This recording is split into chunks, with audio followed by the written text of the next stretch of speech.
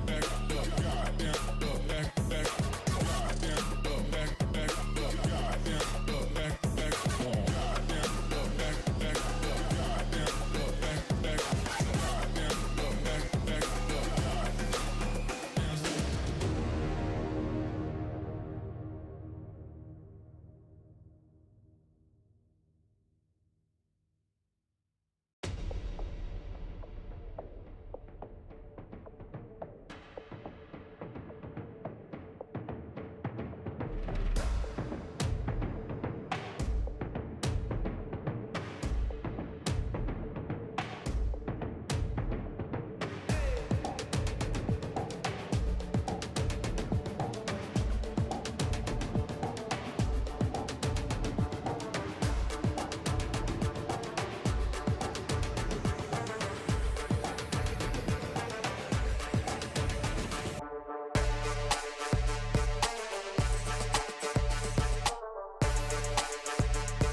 And welcome back, ladies and gentlemen. We are here for what will be map number 2 between Order versus Wildcard. We did see them come through with a pretty dominant opening map on Haven, 13-7. Wildcard had a few, good shines of brightness, but it was really Order to just very much adapt to their playstyle and not sort of get overwhelmed by any means. So super stable, super consistent, and they win out 13-7. Yeah, of course, a quick little housekeeping while we are on this front right now, Mitch. The loser of this game will be going up against the winner of the Straight Out of the Zoo and Team Bliss that will be coming up after this match as well. 3 best of 3s that we are going to be running it through today. It is a big day for us. It is a big day for production. It is a big day for all the guys in the server as well. Absolutely, and that's exactly what we enjoy though, right? Despite it being a very, very long day, honestly, it's lockdown for me. I wouldn't have it any other way. Otherwise, I'd be sitting downstairs drinking a beer, being very sad with my housemates. So I'm happy to have some Tier 1 Valorant coming across your guys' eyes right now, and a little bit of a refresher on the maps that we do have in hand. So we did see Icebox get removed by Order, understandably, despite that they are good at the map. Wildcard, exactly, could be said the same thing. The only real team that we saw contest Order much on Split was obviously former EXO, now Sonics, and then Haven, Bind, and Ascent. Ascent is a really cool map for it to come down, but I think the pressure really does start to amount now onto Wildcard to take Bind because, it'd be surprising to see this go to a quick 2-0. Yeah, it definitely would be. It's like the thing that we touched upon yesterday as well with Pilski, right? When you look at Bliss compared to Order, Bliss pushed Order into overtime on a couple of the maps, but it wasn't on Bind, it wasn't on Haven. So bringing those on out yesterday, it was a bit of an unknown factor for Bliss where Order kind of just trampled all over them. So it's back to the drawing board for Bliss, and it is also in a similar fashion back to the drawing board for Wildcard right now going into this next map in Bind because of the agent lineup we saw from Order yesterday, and we heard from Tux that it was their very first time playing it. They didn't crack it at all. They come out of the, with a very big win on that one. It does lead up in the question, what lineup are we going to see from Bind for Order here? And that's what I love about a team like Order, though, right? You know, they're obviously at the top of the leaderboards right now, 100 points. They already have made themselves, they'll get into, I believe, what is it, 4th seed in the entire competition, I believe, something like that, if they, win out this one this morning, or this afternoon now. But, that means that they're sort of still in a position where they're like, okay, we don't need to just go out and dominate every single game. We can try new agent selections because, again, at the end of the day, as we've discussed numerous times, it doesn't really matter. You can still click the head with the rifle when you've got it. It doesn't, I know it's sort of going to change the way that the teams play, utility dynamic, everything along those lines, but I love that Order have the confidence to actually take this out because we saw something similar from Wildcard and it wasn't actually successful for them in the past. But without further ado, let's get Bind underway. Map number 2, it is of course the map selection of Order Bind, a very, very challenging map to have on the attacking side unless you are fully synergized, and I think Order are in that position right now. Once again, Dion, it is the 2021 Oceania Valorant Tour. We have been loving bringing this to you guys so regularly during the course of the start of the year. Let us dig into map number 2 in Bind. Kongmoto coming on through. I think that's the first time we might have even said it this broadcast, but everybody who is watching may already know of their name. If you don't, that is our little play name.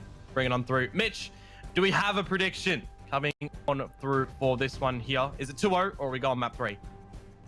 I was thinking that, it was actually going to be Haven taken by Wildcard as we came into this one. But then early on, despite it being 4-4 at one point to close out 13-7, did surprise me and catch me off a little bit. So with that being said, I think we should be seeing a 2-0 here for Order. But also, I want Wildcard to really push them to the limit because both of these teams, this isn't an elimination. This is obviously the winner taking themselves to the grand final. And if they do lose, they've got to play another one later in the day. So let's see how both of these teams go. All right, no Cypher, no Sentinel on the side of, or Killjoy rather, for Order. They've brought out the... There it is. The Sky. The Badgering of Flashes. The Badgering of Flashes. Breach and Sky. A little bit of heals in the mix as well. The Astras are here for both sides. And then you got, of course, Disco and Autumn over on Order, bringing out those duelists. This is where things get really interesting. We saw how dominating Order were yesterday against Bliss with this composition. Wildcard, a bit of a different tenured team. Let's see what this pistol does turn out with. IDW is contesting for it too. Jumping in, does get the right click onto Texter, but won't quite find him. That's the damage expended by Tux. The Frenzy's still powerful, and now with the Breach and the Sky Flashes coming out, it's going to force them away. So Texter, very low inside the showers. Great shock dart from Swirl. Will be able to take him down now infrequent. Making his way into U-Haul. Holding firmly, though, has to wait for the contest. The information's now gathered. He's actually going to choose to fall away from there. Still a 4-4 on the stalemate. I don't know if there's any stars over for Noz either to be able to put in toward the U-Haul to be able to concuss them or gravity weld them right now, but all the frags are being accumulated by Order. That is a very quick succession of them. Good shot out from Noz here, but with only 50 HP, he is 1 or 2 shots away from losing his life, and there's the headshot from Tux. Gets the job done in the end. 3 life for Order. Pretty damaging pistol round to come on through. Yep, well done. Super nicely played by Tux in that position. And obviously from Disco with the double as well. So we do see a disappointed face, I think, from the knife coming out from Noz there. And also some powder damaging. But first round, Order, great start. Playing on the offensive side can be a challenge at times, especially if the team isn't really feeling it. But that's been very clear in this series that Order certainly understands each other as a player. They're super happy to make everything work, and Signed gets the opening pick here. Good flash point. Disco. Oh no, infrequent stat as well. So much utility getting the job done earlier. This should be a very quick and clean, flawless round. Unless Swell's got something to say about it. But it's going to be Autumn to find him. And yeah, Order, excellent start. That was the only bit of damage that we saw from Wildcard in that round as well. That last engagement there from Swell on towards Autumn. It was almost the perfect counter for Order there. Wildcard getting up in towards short. You see the flashpoint get thrown in there from Breach, and then the Boombot and the grenade, the paint shells in from Disco. Just really gotten everything done that they needed to throw us in toward this new bonus round. I don't know what Autumn's doing right now, but I don't know the last time that I've seen a Jet bring out an Odin. Yeah. Okay. what's the plan with this one? Is it to wallbang into... I'm not too sure. Infrequent gets the opener. Texter finds the trade. Looks like he's aiming over towards the triple box right now, but he is up on that side position. Gets spotted out by the camera. It's going to be RDW to at least gather that information. Main factor is here. Texter is low, but Disco's dropped RDW, and now it's going to be the 3 rotating members to try and deny this site position that Order have already collected with the spike going down. Player advantage for Order here as well. Ninim coming up in the heavens. The remaining 2 coming down through the vent area. Aldrone to be sent in through towards U-Hole. It is going to get attacked with Signed, and the head gets taken off of Autumn as well. The push on out, though. Disco manages to decapitate Ninim, and this split affair for Order. They need to make sure they're finding the frags. The judge is dirty in lamps. It shuts out the lights of Noz. Now on to LetsPlay. 1 versus 2. Brings out some util. The recon bolt. They don't have to destroy it. They do in the end. It's Disco. They don't know where Texter is. And it's going to be Disco to close it. It's looking a little too easy right now at the moment for Order. I mean, they did take a little bit of damage there, but that was the bonus that they were able to collect. Felt a little bit okay. They were toying with it. It's just going to be Autumn holding on to that Odin. I did see Side pick up a secondary, but no wild card. They're back on the Sheriffs. Obviously, very well equipped with the aim to get the job done. But yeah, man. Very dominant start from Order. Looking convincing as it stands. Still plenty of opportunities for Wildcard to get their way back into it, though. And it's a scary thing as well. If Wildcard let Order get any more rounds, essentially, if they get up towards 5, that's just going to be extremely damaging and harmful to be able to be brought back for Binders. Technically, that defensive sided side of the map. But when you've got a Breach and when you've got a Sky, when you've got so many blinders Look at Disco. through, it really just does become difficult. Texter picks up a lot of frags in this bit. Disco as well. We're going to see what he could do. But Mitch, really, this is just like the half buy of the Sheriffs to see what they're going to be able to throw on through with. Next round, Wildcard will have a purchase again. But if they drop that, I mean, when are we going to see them get on the board? Last player standing. RDW. Oh no, the 145 in 1. Curse. You hate to see it. But 5 HP. Autumn. In an awkward situation. Swirl, though, in a 1 versus 3. Does have the recon bolt available to send it over to the opposing side of the site. Will be destroyed early on. Gathers no information.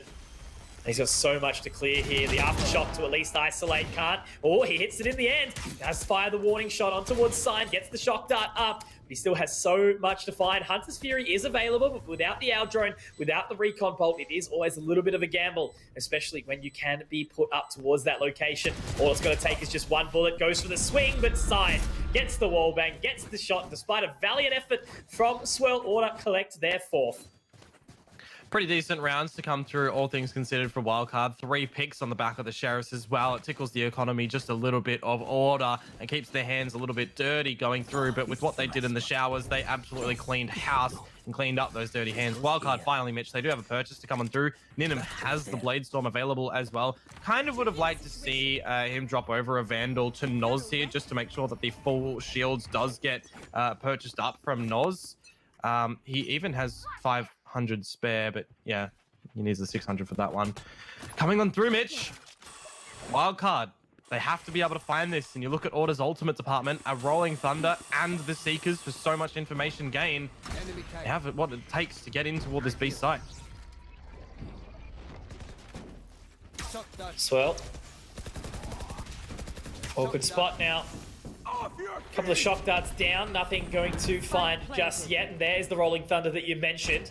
Gonna force the members in elbow back away. Order still watching towards the top. Guiding light from Tux, though. They're gonna contest for this one, Dion. The Cosmic Divide is available. The Trailblazer, though, does gather the info, as you mentioned. Swell, though, good for 1. Side gets the trade. Now Ninim to fire up. Now they're just pushing through at this point. Damage has been dealt. It's all left onto Autumn. Does have the Odin available. Will take 1, 2. Not quite the 3rd, though. Noz to close it. That round, though, was pretty much thrown away by Order. Yeah, pretty chaotic in the end as well. You could see the congestion down toward the elbow. They utilized the Rolling Thunder, the Seekers, and the Cosmic Divide. A couple of guiding lights to get thrown in through for Tux there, but with the pushes that just come on through as well, maybe do give up the bag, as you said there, a little bit. It's the first round on the board for Wildcard, and it's kind of flipped in the department of the ultimates as well. Yeah, we saw Ninim bring out the Bladestorm. Didn't really get anything done, but the rest of the crew do have their ults to be able to play with. And I think in a situation like this, You might even see Wildcard go for a little bit of aggression, you know, use that the showstopper in from infrequent, get backed up by maybe the dart of swirl as well, see what they want to do. It definitely is leaning over towards the showers here. They only have Ninim at B with that off.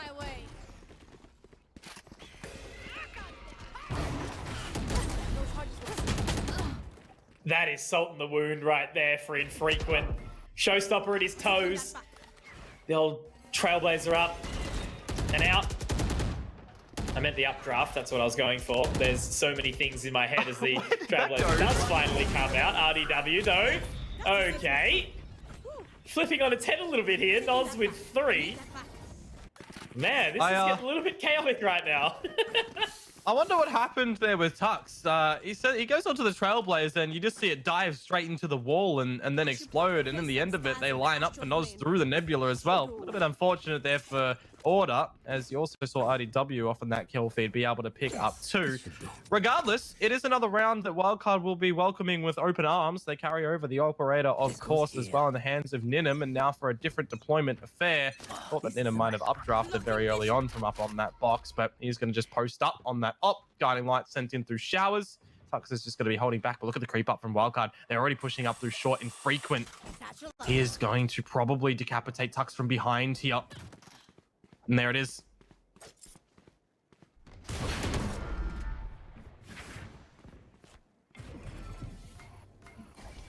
So at an advantage again. Wildcard put themselves in the position to continue to hold. RDW gathering his way across to the cubby. Doesn't quite find the headshot though. The wire destroyed, does connect the shot in the end, and he actually gets the dink across as well. Good damage expended by RDW. Infrequent picks up 3 in the round as well. Swirl to drop another. The pacing has certainly been picked up by Wildcard, but Order, I mean, that round was, you know, well and truly more legitimate, but I feel like by Order not exactly taking the, 3rd round or 4th round seriously. Wildcard have picked up the pacing behind them now, very well and truly as well. Yeah, they capitalized on that one, and again, you know, the unfortunate events in it where I mentioned Infrequent's push through towards short. It was a smart push as well because he had a player to be able to clear the other side of the short area down towards your market. So Wildcard definitely went in with that one with a plan. I don't know if we can really say the same thing for Order. They kind of just held each other's hands and ran at the same time, except for leaving Tux over at the other side of the map. For this one, however, back over towards the B site, dash in toward the cloudburst from Autumn, flash on through to Swirl, who actually does lose his life in this situation. Now it's on to Noz to potentially hold down the fort, which is also put 6 feet under. This is looking awkward now for Wildcard. Yeah, maybe Order just having a little bit of fun with it at this point. Why wouldn't you? Wildcard infrequent. It has managed to find 2 on the retake in. The paint shells are available, but Signed locking it down. And the RDW is going to jump over the bullets though, leaving it all down onto Disco and Tux. Holding inside, the guiding light is available. Just waiting to see once someone gets onto that spike diffuse. Waiting patiently. Showstopper narrowly will miss. There you go. Guiding light. But it's going to be Ninim to find the shot. Tux has a big task ahead, but it's going to be infrequent. And they were already on that spike defuse at the exact same time, Dion, so Order straight back into it, 4-on-4. 4-on-4 evened on through. It was just a little bit of that half fighter come through for Order as well. They got in toward the site, but maybe it was a little bit of an overstep, you know, to start to push through towards Elbow, giving an opportunity for Wildcard to get situated into amongst that retake from behind as well. It was 3 versus 5 that they're going in with, but nevertheless, the judge is a destructive weapon. We saw RDW jump over them bullets and got them started in toward that retake. In toward the gun round though, Mitch, you've still got that operator for Ninim here, and you've got a deployment from RDW in amongst the U-hole. They're really favoring an A play to come through for Order again, who have the entry available of the Rolling Thunder and the Seekers to deploy upon a little bit later. I didn't quite catch it. Who else would be close toward some ultimates on the side of Order? But they potentially could be, you know, farming up on it in a situation like this.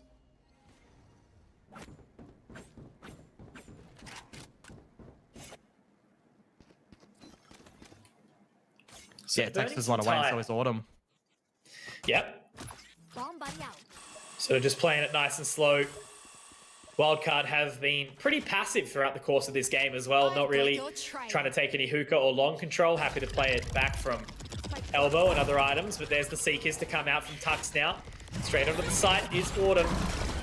And now Noz has to destroy that one. Still does have the Cosmic Divide available if he does so choose to use it, but Autumn actually going to push through the Nebula, get away with murder there. Over towards CT, does fire a couple of warning shots. Damage will be expended. RDW goes down to the hand of Disco, but now the Hunter's Fury could look to do a fair bit, but unfortunately, the Showstopper doesn't quite connect for Disco. But it is still a 5-on-3 deal. Lots of work the Wildcard need to do to get back into this round. Now, certainly so, Order, they are going to be dropping down the Cosmic Divide now as well, and they do have the lockdown of the fort around B. Not an actual lockdown, Tux ain't back on toward that Killjoy, but they are looking to close this one out flawlessly. A missed shot from Ninim, has to dash away as Autumn takes out as well. They're just going to look to run away from it. Good shot onto Autumn, though.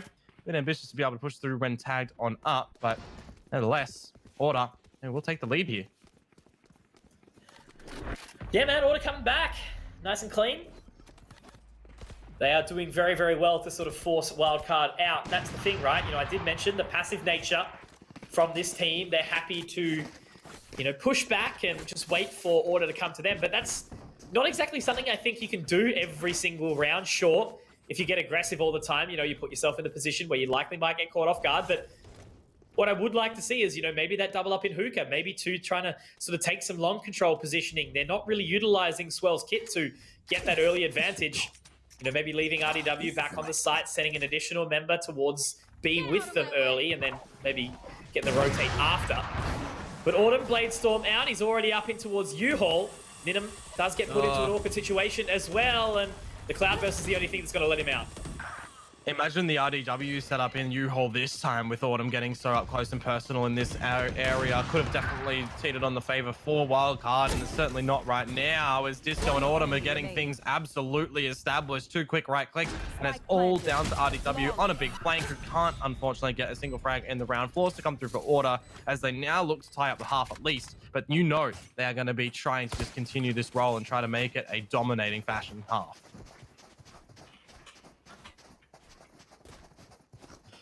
So back into it. Already 6, 2 more rounds. They'll move obviously onto the defending side after this. We'll be interested to see how Wildcard go. You know, if they don't come in with at least an equal scoreline here in this half, it is definitely going to be an uncomfortable situation for them. Lots and lots of pressure to be expended accordingly.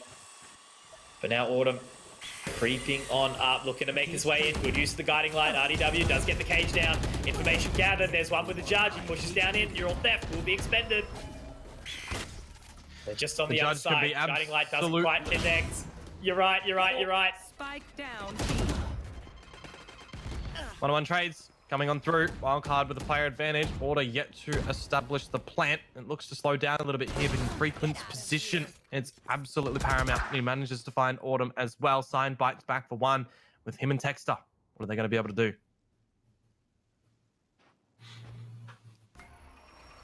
Still plenty of work.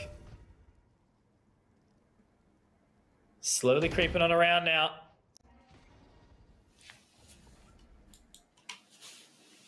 Spike available. Sign should be able to grab that one in just a second.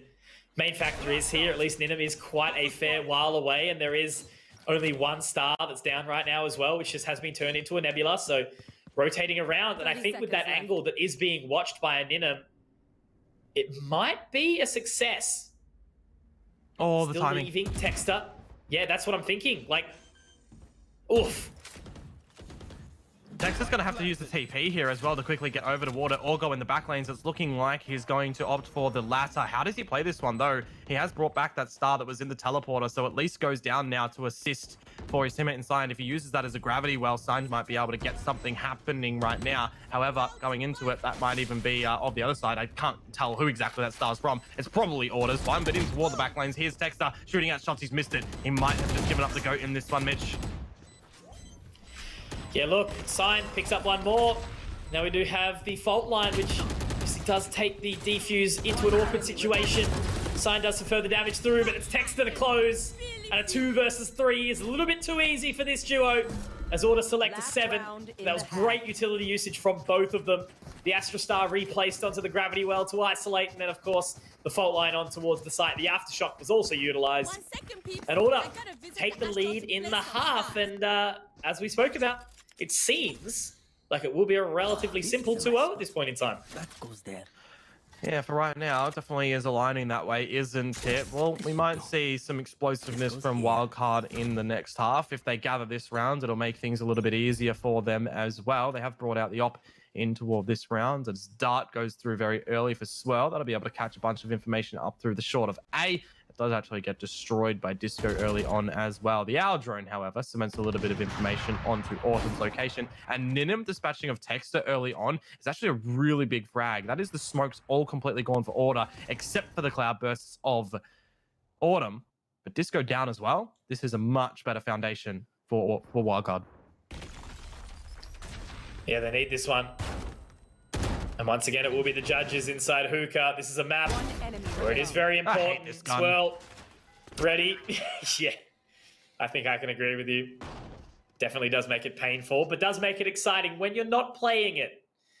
Personally, not a fan of going from like 3 wins away from Radiant all the way down to Diamond 2, but that is how it feels to play Valorant in solo queue. Noz, to close it, a flawless for Wildcard. It's not going to matter because it is the last round of the half, but now we move into it. It is going to be the secondary half Order on the defensive side here. And I think if Wildcard don't pick up this pistol, that might be where they really start to let this one slip out of their hold. Team Ace. It's very rare that you see Team Aces come through, actually. Right You know, there. one pick across the board for everybody.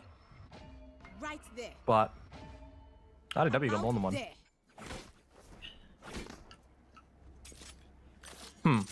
So what do we need to see, Dion? Second half, Wildcard in the offensive position. Order. We know how good their defense is, given the fact that they leave minimal holes.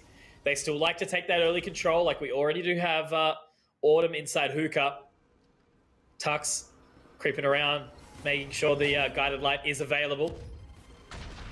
Texter taking control of showers, and IDW looking to head towards that position, but it's going to be a straight-on run up, and Texter's going to be full focused on towards the site, meaning IDW might be able to catch him off, but Oz is going to take him down first. Oh, and Tux has overlooked the corner where IDW is as well. That is a mistake. Now IDW gets out a frenzy. Again, much better situated round for Wildcard off the get-go, but Order, they definitely are hungry for this retake. Look at the containment in amongst U-Haul right now as well. 4 players for Wildcard. This is where things get absolutely chaotic if Order are able to get a good fault line over toward that location. Oh dear, I'm just thinking about it right now. RDW does get tagged out. It goes over towards his location as well. Sign though takes kill, gets dink out, gets the frag. Things are starting to Disco. happen for Order. 2 versus 2 into the U-Haul. He swings out, got the paint shells through. Now Disco 8 HP will be battered in the end by Noz. So Wildcard pick up pistol. They're knocking on the door of Order now, Mitch. They are indeed. That was a great pistol round to open up. Noz did have to go pretty big. I got a little bit worried when Disco started to find the frags, but now very well played to get their way back into this. Again, the pressure will start to really, really press down on them if they are unsuccessful into a couple of these attacking sided rounds. But if they can ride the wave, keep the momentum behind them, and they can sort of carve their way towards taking the lead back.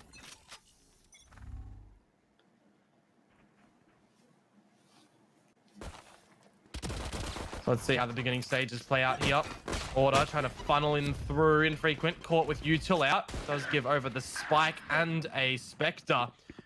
Star to get put down. Can obscure some of the visions here, forcing out the Owl Drone. Though we do see that Wildcard have lost a player in the mix. There's 2 that have been dropped for Order. So keeping out the balance in a round where you would expect Wildcard to be able to pick it up quite cleanly. One enemy remaining. They are starting to look to do so. Just down to Signed, who is able to find RDW, but should get taken out from here. Oh, that dink. It's good to see that the classic doesn't always one-shot headshot with that little shotgun burst nowadays. Imagine if the Glock burst did that. That would be absurd. Please no. But, yeah. No, we don't want that at all. So the bonus remains on the side of Wildcard. What does infrequent do? That's the question. Might have to have a weapon dropped over for him by Ninham. Instead, he's going to go for the Sheriff at Light Shield. So it's tied up on the scores. Full purchase, obviously, in for Order. It's going to be a very, very challenging position, and that's a good guiding light out from the start. That's just information. He doesn't get a collapse. He doesn't get any frags off of it, but just straight up. You hear blinded, you get info. One of the big things as well with the composition of Order, you know, the Sky compared to the Sova, who's able to gather out more information and everything. You've got the flashes of Sky and the heals, which, you know, can lean over for some massive thing. The Seeker's used for information, not so much as looking to get those near sights through, but as we ramble on, there is a good gravity well that Tux can't quite capitalize upon. Swirl is able to escape with 2 there in that situation, and this is just a very strange start to the round that Wildcard are absolutely capitalizing upon. It's a bonus for them right now, Mitch, and they found 3 kills, make it not a 4th, as Autumn finds IDW. Texter, though, tagged down by the Marshal. The main factor is Autumn's positioning, right? He's already got over towards short. He managed to push down mid earlier on. Does get some information now. Tags him through the box. He will have to creep away. 4 members still alive, but obviously it is Ninham that's still keeping Texter over at bay. And I think Autumn might actually start to back out here. So this little dance of the jewels between Ninham and Texter, it's basically just an ego flex at the moment. They're both so low. 1 HP. Ninham with the classic Ninham peak. And now infrequent, the last man standing. If Ninham takes him down... Oh, sorry, no, it's Autumn, rather. That's a teammate. Autumn's just going to try and save this Phantom into the next round. So Wildcard win the bonus, and they take the half into their favor. Well, we needed to see a big start for Wildcard on this side to try to send us into map number 3 in Ascent. It's been a while since I've actually casted some Ascent. We haven't seen it at all. We didn't see it on Friday. Or maybe we saw it once. Just trying to bring it back. We didn't see it yesterday here. Oh, now it's actually keeping me intrigued. I don't actually think we've seen Ascent at all. So that'll be a good welcome change. We had... What was it? Haven, Bind, and Split for the Friday. Yeah, no, we haven't seen Ascent. Going Astro, guys. Cool. Ascent, good map. I like it.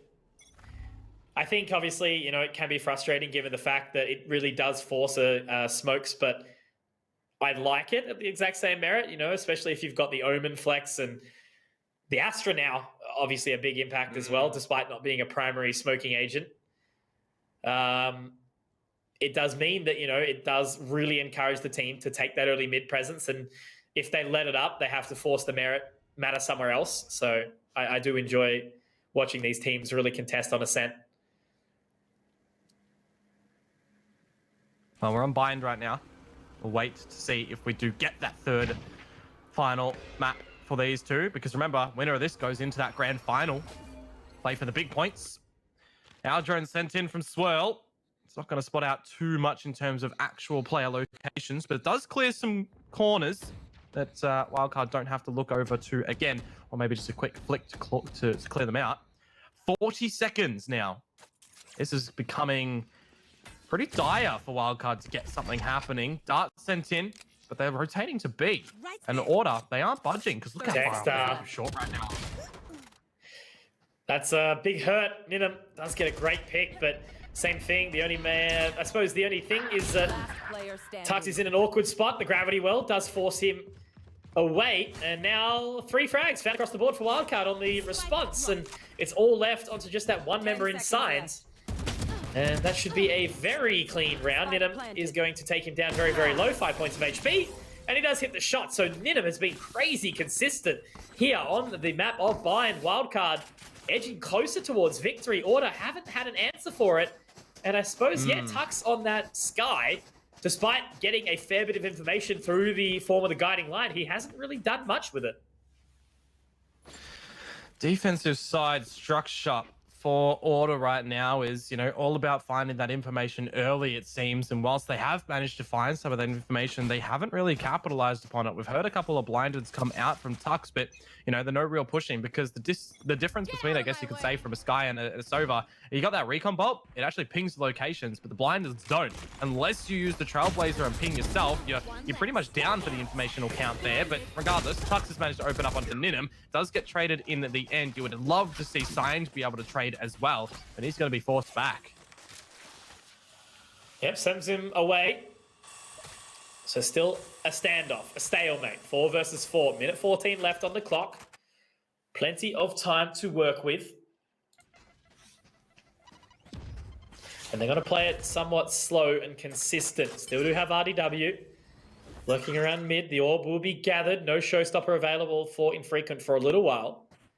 Guess the main factor is here the Cosmic Divide available. Same with the Hunter's Fury. That one's going to be expended right now. Autumn does manage to find RDW. Does clean him out a little bit, I guess. They've done some damage and forcing Sign out of that location, but Infrequent will take him down as a result of it. Now it's a 3-on-3. They're already on the side, and Order are immediately starting to collapse on this location. This is huge from Autumn as well. If he can find the right timing in toward this, he might be able to really assist his team. The Gravity Well is going to keep all of the Wildcard boys contained on the back of the site and almost just become a single point of action for Order to put all their focus on towards, but they don't know that just yet. They don't have any reconnaissance over to that position. Autumn, he needs to clear everything out. Extra and Swirl, good for one apiece. Disco comes out, he spots both of the players. Now Autumn finds the first one. It's on to Swirl to be able to hold the fort for his site. Shots out through the wall, he get a little bit of damage. He gets out of it. The blades here from Autumn. Now this is where you would look for him to stick it. Is he going to do so? The stampede of footsteps from him is through the wall, and Swirl, no, can't get it done for the clutch to come down. One blade doesn't get it through, but the Autumn peak, is it better than the Ninim peak? No. Swirl does find the 3K, but unfortunately not the defusal.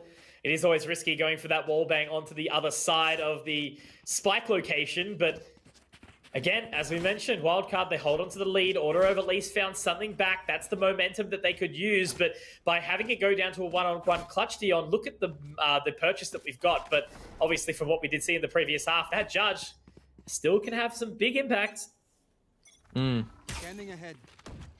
Dart lined up. Clearance of the showers.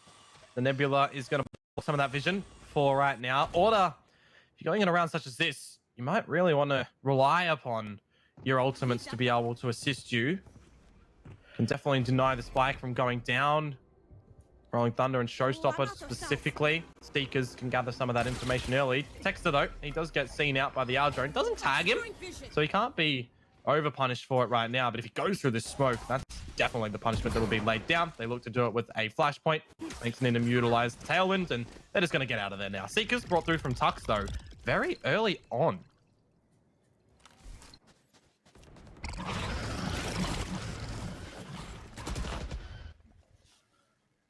So any more damage? Not just yet. They did gather a lot of info there, however. That's a one tap. That's kind of nuts. It sounds like you're surprised, though. Like Autumn doesn't do that on the absolute daily. I know exactly. It is Swirl to deny Texter. Are they going to be aware of this position of Disco? They will, because the Neural Theft will spot him. Not before he swings around with the Judge, however. It's going to be getting out of there. That's going to be too easy, as you like it. Autumn to find the final kill on the flank as well. So Order are back into business here, 9-9. And this game, I guess, has certainly been an interesting one. Quick combination at the end there, but after Tux brought out the Seekers, you know, it kind of forced Wildcard's hand to go over towards the ace site at the end there. That one tap certainly as well, catching them off guard, potentially does sit down. But the quick combo, as I mentioned it there, the Rolling Thunder and the Showstopper at the same time does make Wildcard very, very vulnerable, and they tried to do what they could with the cage being deployed there from RDW, but it just didn't work out in the end. We get tied up, Mitch, and this is where things start to get really, really interesting. The later stages of the game, any slip-ups here is where you could probably see one team just win it out. So everything needs to be just really backed on up with gusto.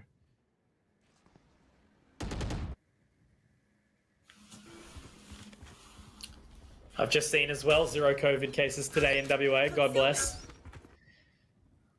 Probably going back to work on Tuesday, which is good but bad. Working from home is not a problem. Just funny, Mate, like you got a day off on Monday. Yeah, Public holiday. it's our long weekend. It's our long weekend, and that's why everyone was sad. Everyone's like, "Oh, you're kidding? I have to go to lockdown on the holiday?" Like, bruh. No, we don't get that here, that day off, but Ninim, he's going to give Autumn this round off right now. Likewise, assigned as well. Huge entries, one away from the Blade Storm that if he plants, he could be able to get, but there's a showstopper available for infrequent as well. And a gap in this smoke here. Disco's looking to exploit it, but he's going to be forced back. Yeah, great entries in from Ninim, allowing the site nice and easily for Wildcard. This is the round where they can turn the tides again. And it looks like immediately Order are actually going for the save call as well.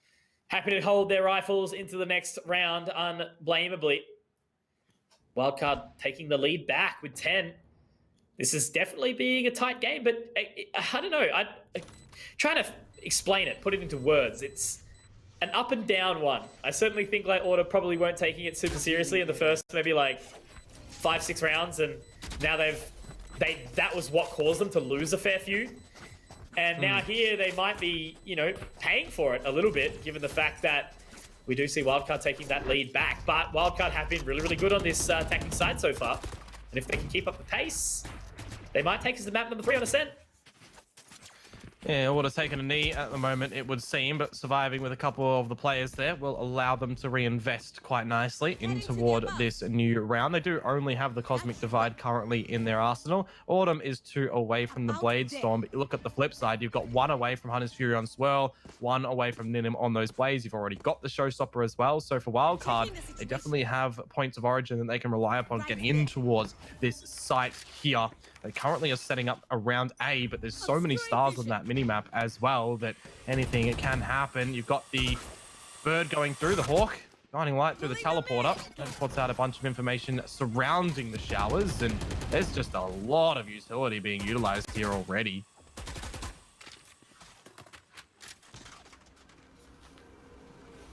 So using that owl drone, trying to clear out the shower location.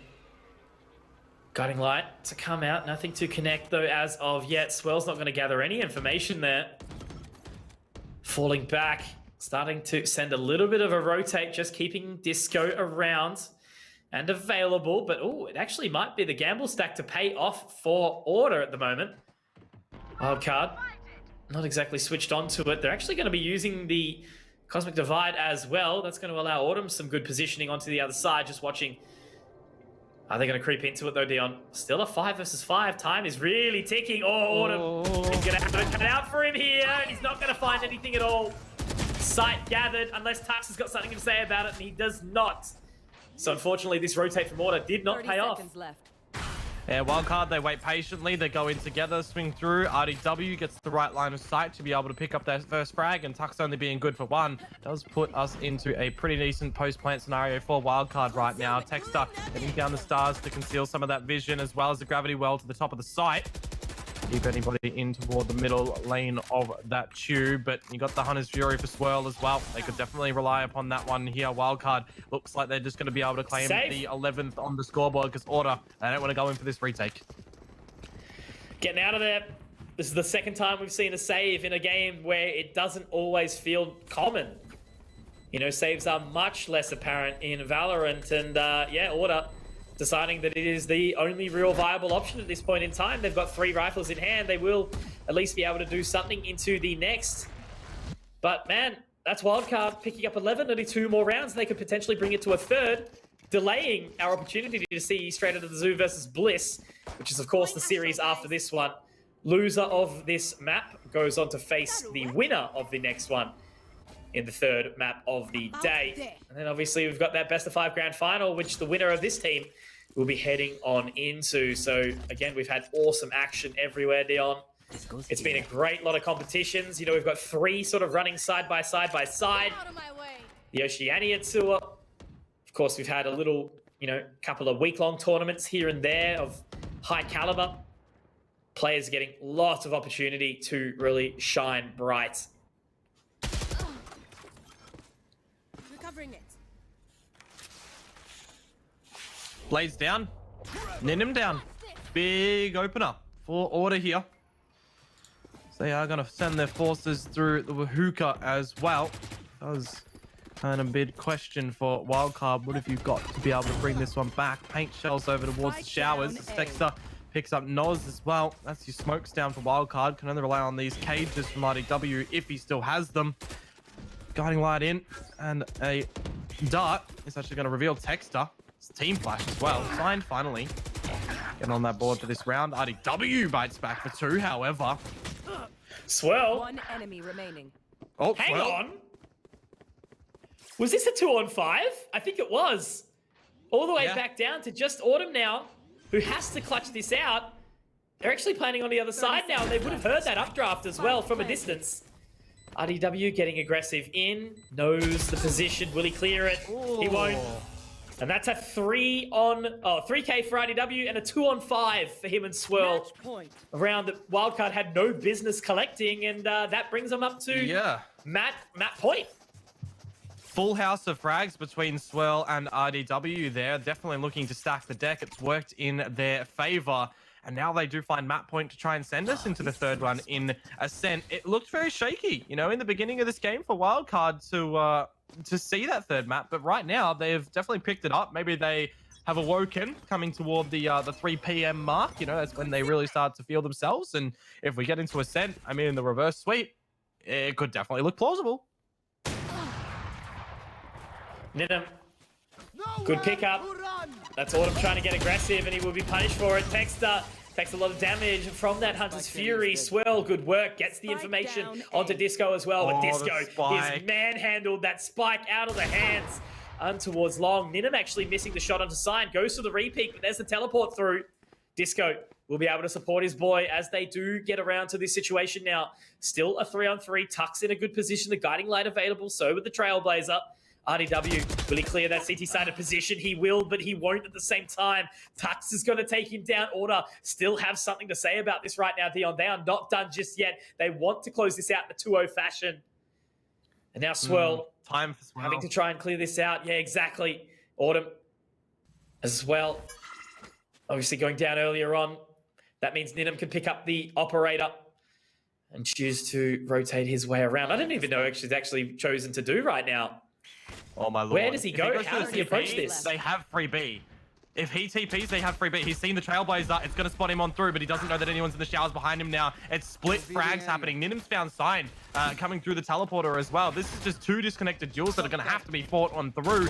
As well has to get across. He wins the duel against Tux. He can go establish that plan. Now that he knows where Disco is, it's all down to the 1-on-1 Swirl. Has to go huge here. 2 bullets over to Disco will end it. As Swirl repositions in towards the U-Haul. He even has his owl drone still to be able to spot out some information if the plant is being stuck or not. But it isn't actually at a very good position for him right now. The half defuse from Disco. He does get off it. And he's seen it. He's shot a bullet too. Swirl reveals his location. Owl drone in. That's what I mean. He's got the info. He's got the tag. He knows what Disco's exactly doing right now. The Disco looking to bait him on through. Still off the defuse. Good shot from Swirl to end it. A brilliant clutch for Wildcard. We are going to map 3. Map number 3 it will be indeed. So both of these teams so far have taken their map selections each. Haven going the way of Order 13-7. And now we've just seen Bind go in the favor of Wildcard 13-9. On that means we've got a Ascent around the corner. But man, I kind of have a little bit of a feeling that Order definitely wasn't playing into their usual standards earlier on, I guess you could say. And the Sky, unfortunately, didn't seem to be the answer. Yeah, it was a little bit different, you know, to come through for Order as opposed to what we saw against Bliss yesterday. It's, you know, the unexpectedness. It was the first time that Order did bring it out, the second time coming through for today. But it feels like in the beginning, you know, things were much more favored over towards Order. But then Wildcard just kind of woke up and they figured out what they had to do to be able to get back into it. And the real turning point in that game, you know, was that 2 versus 5. I think that kind of destroyed the spirits of Order. Yeah, definitely. Now we saw some really, really big things come out from Swell and RDW, of course. But guys, that does mean map 3 is not too far away on Ascent. Don't go anywhere. The VALORANT Oceania tour will be right back in just a few minutes.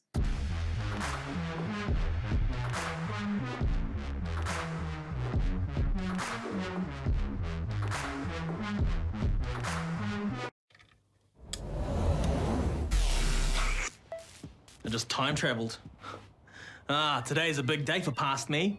He just got the latest Vodafone broadband with super Wi-Fi. Wow. Which finally means Wi-Fi in all 4 corners of the house. What? Even there? I've got Wi-Fi in the garage. Yeah, we do. See ya. Oh, it's still in the garage. Yeah. Super Wi-Fi. Wall-to-wall Wi-Fi guaranteed.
Ladies and gentlemen, we have returned. We are moving back on into the game right now. I've actually changed my lighting because it is still a beautiful, beautiful day outside and I'm not allowed to join. But that's okay because we do have some awesome Valorant currently blaring on through. We've just seen Wildcard get a little bit lucky of a start on a game of Bind, and then they were just the dominant force that really sent Order packing into that one. And I think, Order might actually be licking their wounds a little bit as we move on into Ascent. It's either going to be one or two things. Order really step up to the plate and make up for their, falling down in the first start of Bind, or Wildcard might actually be able to run away with this one, surprisingly. Yeah, we'll have to wait and see, of course, when we do get into it and see the agent deployment again. Wildcard usually were a team that kept changing it up between maps, right? But with the departure of Wizard for the time being and Noz being brought on through, I do wonder if we're going to see that change up again. And I mean, on that little point in play, Wildcard themselves changed it up last time that they saw this map. They played it against Order, and they didn't bring out the Sage. Sometimes that we see this Wildcard form, they brought out Sage, but they've changed it up completely, going back into what is kind of the same agent pool across all of the maps now, except for the Icebox map. So we do just kind of have to wait and see what they are going to be able to throw in toward this one today to try and get that map advantage going into the grand final. Because remember, the loser of this ain't out. They just drop down to that lower final, which will be played after our next BO3 tonight. Absolutely. But of course, it's all about making their way into that closed qualifier, the actual all the way to the stage 2 finals, because that is where the points come out. That's really where it starts to matter. So the teams want to make sure they get into that next stage of the competition and really put themselves in the highest seed possible, meaning that they do get the opening start that they want. Again, Order is at the top. We've got Mindfreak second, and obviously, the rest of the teams. We're only seeing in this stage of the closed qualifier, I think it was the 1 in, 1 out, where it was over Power Strike traded out for Paradox. Unfortunately, we have seen Paradox go out of the competition as well as Mindfreak so far. And of course, the winner of this one, as you mentioned, goes on into the grand final. The loser will be playing a second match later today, the third match at 6 p.m. Australian Eastern Standard Time. And then, of course, right after this, we will have Straight Out of the Zoo versus Bliss, which I'm actually really excited for. That should be a pretty explosive game as well. But for now, it's Ascent. And again, as I mentioned, I think Order really needs to lift from what how they started in the first half of Bind. Yeah, it just feels like on their defensive side, they weren't really allowed to do anything, right? We saw just time and time again, Wildcard very quick to adjust on whatever was thrown at them. We did see a little bit of the aggression come through from Order on that one, but it was really only when they were on that eco department, right? We didn't see them go with those guiding lights to try and get things situated better for their own form. It was really unfortunate in that point. So whether or not that they've taken a little bit of a break now to get their heads focused up going into Ascent, we will hopefully see that in the quick stages of the beginning rounds. Ascent is here, map number 3 between the Giants, the Monoliths in Order, and Wildcard, 2 of the premier teams in our region in that upper bracket semi-final. Once again, guys, welcome to the Valorant Oceania Tour of 2021.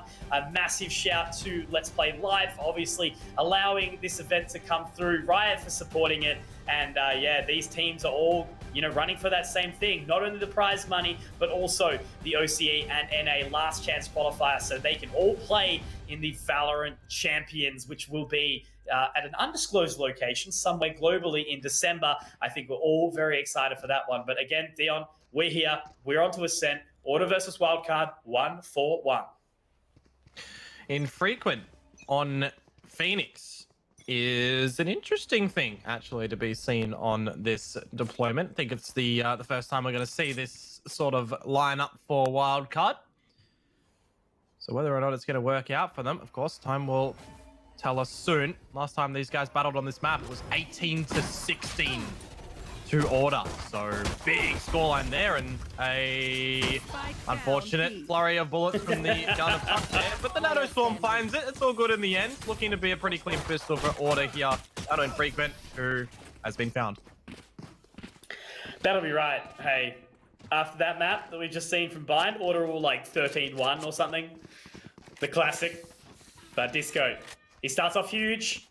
We do see Tux a little bit messy, but it was only him going down in the end alongside Texter. RDW did find the one. Was there a team kill somewhere? Or maybe. I don't know. But RDW is the only man with a kill here, so good opener. About there. And Dion again.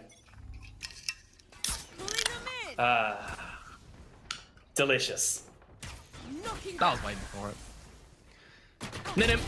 He was waiting for Disco here, but look at the damage that's already been delivered to 3 of the wildcard boys. I think that they just received a shock dart. No, it's not even a shock dart. Sign is over at the other side of the map. Whatever damage was delivered in through main is from a different variety. Regardless, Mitch, 4 again alive here for order. They cleaned up the second round. Wildcard just want to get that one over and done with to get their rifles into this one.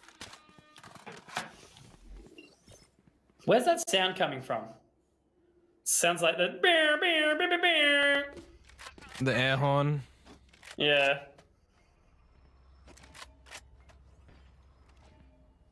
Up I go. That'll work. So, first round, first purchase. Bonus for order. Disco with the Bulldog gets aggressive, spots out one, but it's infrequent to find the opener. Up towards that short location. First pick found. Texter gets the stars back down. Can choose to throw out that gravity well. Tux already has full control of B main. Very, very important. But to give up the frag as a killjoy this early in the round means that his utility is squandered. So now Ninum looking to creep around. Turret actually falling away, but Tux should very well find Ninum here. So it's an equalizer into a 4-on-4. It's good to see the rotations for order as well. Already over here, 3 players to surround. Signed very close with this judge as well. Going to be doing his best Lakers impression potentially. But Wildcard with 50 seconds to go. They don't necessarily need to just go on in toward this site. Might see those stars be repicked on up by Texter a little bit later. We'll also see the same thing from Noz if need be, but Texter, he will start to fall back as well as Wildcard. They're going to regroup around this A site, get their utility in order. Then they're going to just slide on in. Yeah, plenty of utility expended. Great curveball to come out from infrequent, but it is going to be at least one dealt by Disco. Texter, Sign getting the job done, but hello Noz, awakening the beast here right now. Does have 7 bullets, has to reload, getting into a position. The damage is going to be expended. Very confident to actually stick this plant as well. One away from the Cosmic Divide. The Killjoy turret is available. He's got no stars to work with. Tux, though, Mr. Consistent, always reliable. As he does collect it, that Killjoy is his big specialty. Now, that is going to be a 3rd round secured for order off the back of the bonus. Noz went big, but it wasn't enough. Yeah, valiant effort for him then to be able to pick up those 2, get the plants on down, but couldn't quite pick up the last one where he needed to, down already in the HP department. Quite unfortunate, for the curveball going in as well from infrequent. Signed able to dodge it quite nicely, get out a bunch of damage with that shotgun that is still very broken. But anyways, we go into the new round. Signed has brought out the Odin. He is going to absolutely pepper bullets in through B main, where Wildcard do currently see themselves. They've got light shields, the sheriffs. You're actually going to see Signed get out the shock dart first. A little bit of damage.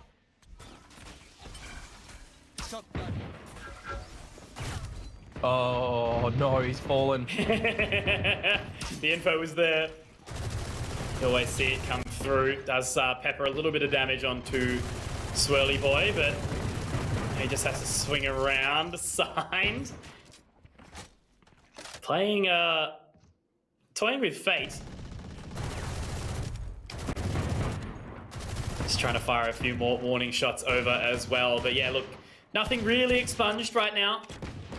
Just some early damage onto both. Okay. I was just about to say those players' names, and as I do, their heads have been absolutely ripped off, and this is what I mean, Dion. It was a really weird game previously from Order, but on Bind, now it's just absolute decimation at this point, 4 rounds in.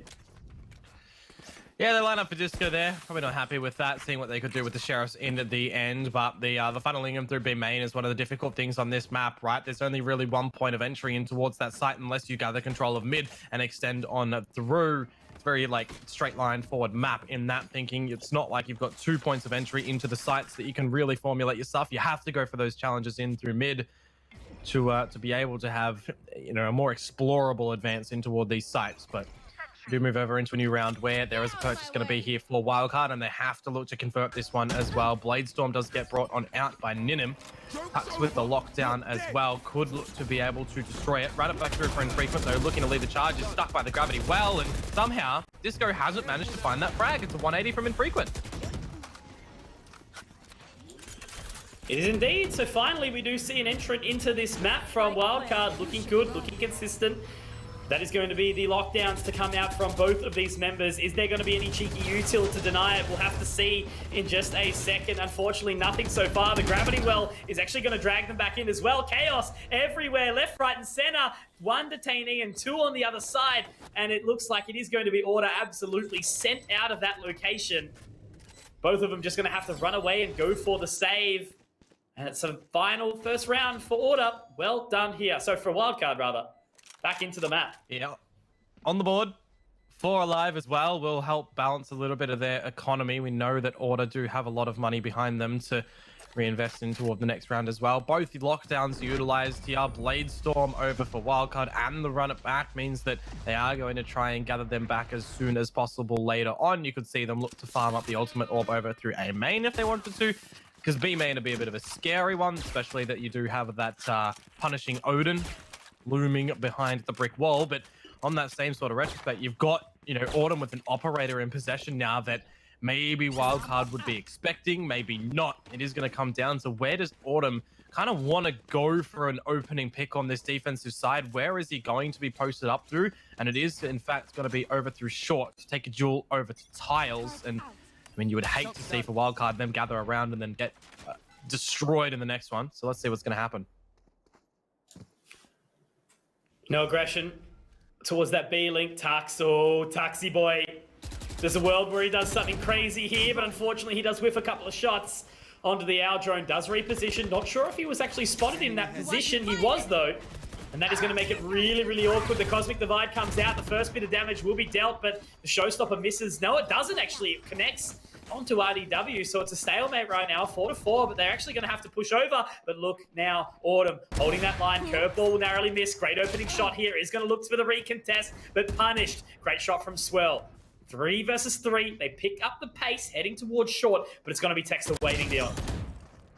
Oh, and he gets his head taken off by Swell as well. They can extend out in toward the site. Disco good for 1. Paint shells as well could deny the spike from going on down. Noz is looking to stick it, and he actually does get forced off in the end. Ninim is able to find Disco, though, and put it all on the shoulders of Signed now. The bolt is out. Reveals where Noz is. Can't quite spam through that generator, however. He is getting some bullets in return from Ninim. Cloudburst is outshot from this Odin. 59 bullets or 60 or so. It's too many to count right now as he shoots them all through rapidly so. A tap onto the defuse does force the hand of Ninim. Will he be expecting him to come up through the heavens? However, now he has been revealed. Signed could stick it halfway. Ninim gets on top, but with only 5 HP, can't quite get it done. And as I said earlier, Mitch, you would hate to see Wildcard get around on the board for Order to bite back, and they certainly have.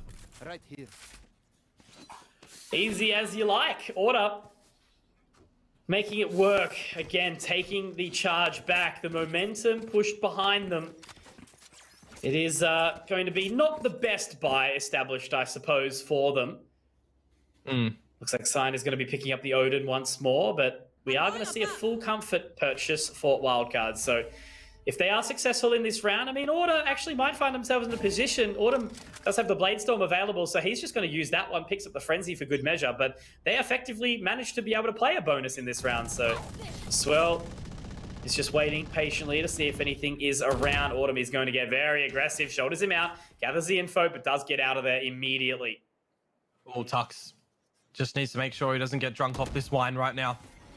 He's got no utility currently in possession. It's all being deployed onto the floors. Could he swing here? Noz will be safeguarding that ulti orb. Apparently he got Signed with the...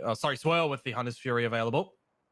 Got Texter with the Cosmic Divide. It's an interesting thing looking at this comp of Wildcard right now as well. You know, once upon a time we saw Infrequent on the Omen, Wizard on that Killjoy, Sicko when he was on the roster on the Sova, RDW on the Sage, Ninim of course on the Jet. It's just a really different comp. And Mitch, they're not knowing. Tux, he's not expected at all. One, no, Tux, no! Oh, you hate to see that.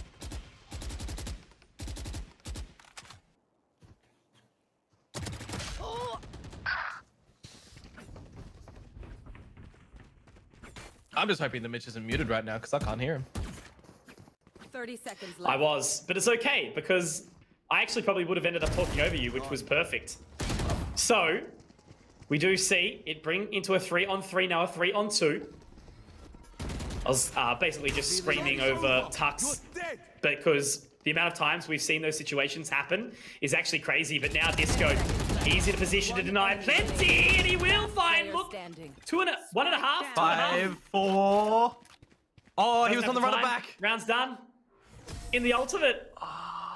Easy as you like. You can't cancel that ult either, so once you're in it, you're in it. That's really unfortunate. Oh, man. Very, very well done, I guess you could say, by Disco. Doesn't quite find the full 3K. Infrequent was able to take him down inside that ultimate. But yeah, man, 6 rounds for Order. This is getting pretty brutal right now. I did love the contest and the fact that Infrequent was able to get that heal up. So Tux had such great positioning, but unfortunately, you know, in Valorant, trying to lock down that spray, sometimes it doesn't work out the way you want it to. The Phantom obviously better for it, but you know, it's nothing like that little sort of Vandal burst fire, is it? Yeah. Dividing the world now from Texter. Cosmic Divide is up. Spell's gotten in front of it, in towards Pizza. I would absolutely love some pizza right now, but he does get taken down by Tux. Blade Storm's picked on up by Autumn, as he will deploy straight away. Oh, sorry, Ninim. Looking on the wrong side right now. That's done. Good shot by I've done that a RDW. couple of times in this series. The wall bang out. It's funny now because we don't always have double jets now. You know, sometimes we do just get one. But anyway, Autumn gets the opener. Texter with another. That is 2 dropped onto the other side. And that is big information gathered from that recon bolt. RDW also very low. Does get the turret down, but it's not going to spot anyone out just yet. It's not going to matter a whole lot. Information gathered. Autumn does dash across. Texter finds the information. And now it's all in a Oz, unfortunately. Autumn should be able to find him as well. Great shot. Great frags. Great round. Great order. 7-1. Posted up on that line with the Autumn. Pretty damaging, not gonna lie. There's always a scary thing, an operator on a jet who is very sharp with it, as well as the Blade Storm to back it up as well, right? So really needing to look to be punished. But again, a bit of a repeat, Mitch, of what we've seen, I guess from Bind more so than Haven. Oh, sorry, no. Haven more so than Bind with the beginning forces of Order, but a situation like this, we know that Wildcard could come back from. So we have to wait and see how they're going to be able to tackle things on this one again. It's going to be the Odin spam from Signed very early on in their spread deployment throughout the map. It's the 2-1-2. Dexter lurking in the smoke here, which I think was the one over from Wildcard, of course, just to obscure some vision in mid. Actually, no, that looks like the deeper one from Texter there, and it was the other one towards Pizza from Wildcard. As they themselves do look to extend out now. It's tag. I almost feel like if that tag didn't come through as well, they would have walked in and maybe Texter would be on for a duel, but Swell and Ninim, they find a couple of openers and put it in favor of Wildcard. Yeah, good damage there. At least in a position where they should, by all means, win out this round. Do see Autumn tuck his little booty inside the boat shed, but Swell is going to find one here. Oh no, narrowly missing the shot. Autumn gets swung on by RDW, and now it's all on to just Holdmate Disco. He's walking up short. Ninim's going to find the shot. Ninim is feeling crispy right now, Dion. 2 rounds secured for Wildcard. They've got a lot of work to do here, but still the Ascent attacking side can be challenging. They're still keeping their composure and making sure that they don't get sent out of this one in too dominant of a fashion. They did well to win Bind, but they still have to continue to commit if they've got any chance of collapsing and winning out the rest of this map in Ascent. Definitely do have to establish as many as they can on this offensive side now, because anything that they give back over towards Order, just extend it for them and make it one step closer to close it on out, especially if they do find the pistol on that attacking side first up. But for right now, it is going to be these sort of disconnected purchase to come on through. You've got a really kind of a strange setup from Order as well, looking for the set play, any information that they do spot out. Hunter's Fury to potentially be utilized nice and early on from Signed, as he sends in the Owl drone. Is it going to get deep enough to spot anything big? There's Hunter's Fury on as well, because it tagged him. He's doing good to be able to dodge it. Oh, he's gotten tagged, and now he's gone. That's huge. Texter found him frequent as well. Now Autumn finds Noz. brought this back colossally.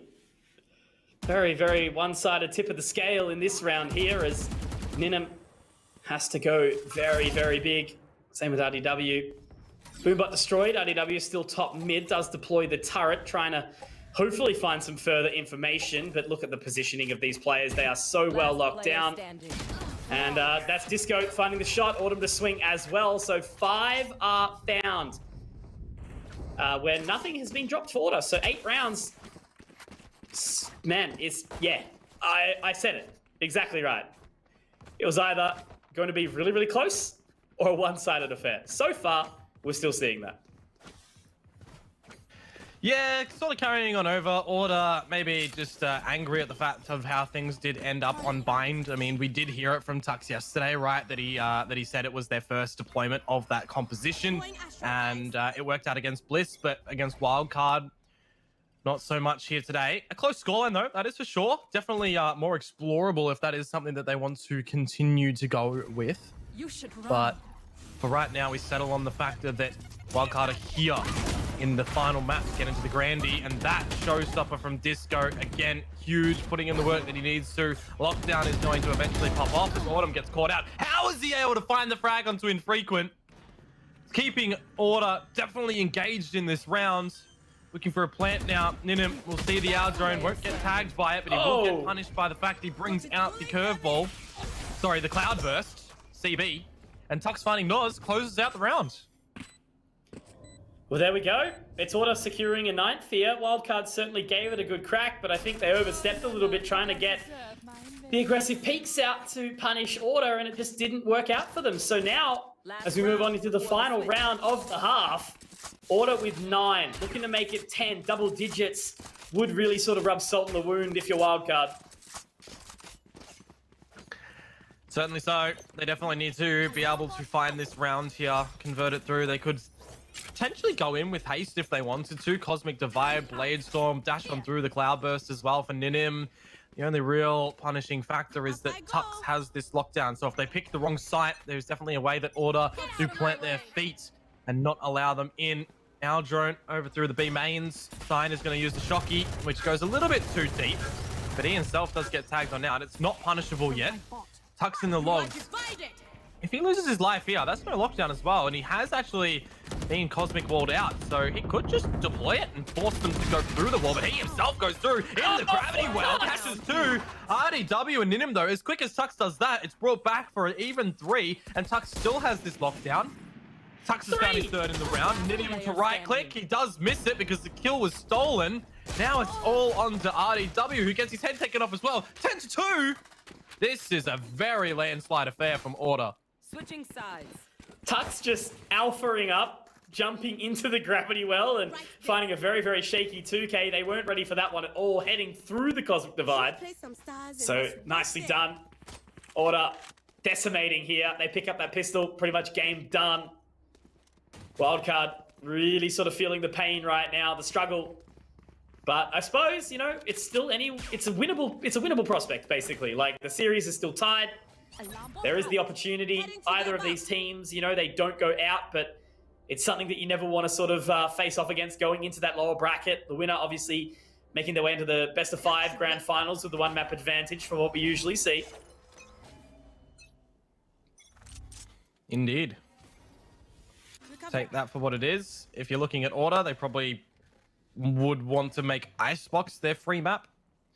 Means Split, they would probably want to get in early as well, which, I mean, they can pick it straight away as their first choice, so makes in for a very interesting bit of grand final. Of course, we do know with the new map in Breeze coming through soon, Mitch, we will have a new map veto system. It's actually going to be used in Iceland, I think, isn't it? As the 24th of May is when it gets brought in to competitive play. Breeze.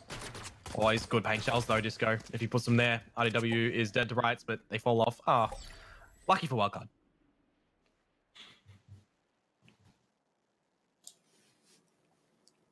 So cruising back over towards 8. No tap onto the orb. Infrequent very much holding that line. There's the stars to come out. Yet to be used. the cloudburst onto the site. Should allow Autumn to get his way up over the top. Doesn't spot anything on the opposing 30 side. seconds left. But he is allowed into hell. Spotting out one up the top. That is Swill going down. And it's a lost member. So now the curveball to come out, forcing them off the line, but short. With the door open, Disco at least finds one back. Ninham for the trade, though. Disco getting another. It's a 4-on-2 in favor of Order. Yeah, this is really looking to be a runaway train for Order right now. On Wildcard, they don't have the means to steer the track in a different direction. 2 versus 4 is going to be very difficult, especially the disconnected play that they're looking to go into the retake with. Tex is just baiting it out. Dart has to be not ticking onto Ninham. He goes for the open challenge to get away, gets Dink to 21 HP. Now RDW is revealed as well. 1 versus 4 now, and you just have to feel for Wildcard. They have not been able to get anything happening in this map, bar 2 estranged rounds, and this go for a 3K in the end. Wildcard, they want chances of winning this in regulation. They have to force up here where you know that Order are going to be a little bit weaker in the purchase regard, but this is, you know, just Order really cementing in stone their superiority.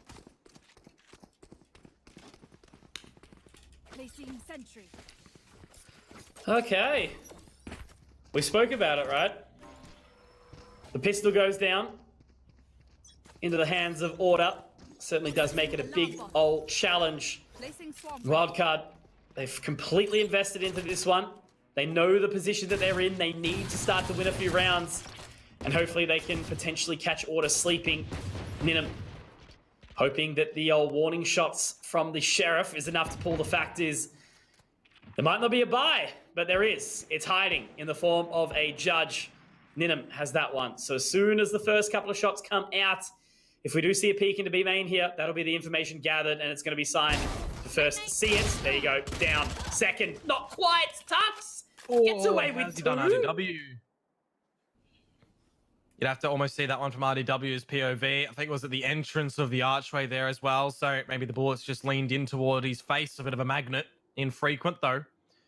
In falling back, Texter in the deep CT lines does get his head taken on off, forcing a bit of a heal out from Infrequent. Hot hands already.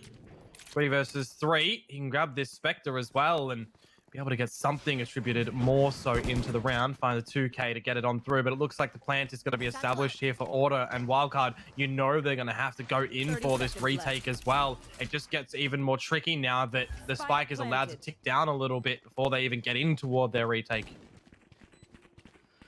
Well, it's going to be a 3-on-3 party as they all head over into the same location. We do still have Autumn quite a distance away inside B main. Are they going to contest for it? We'll have to find out shortly. The Sheriff has been recovered.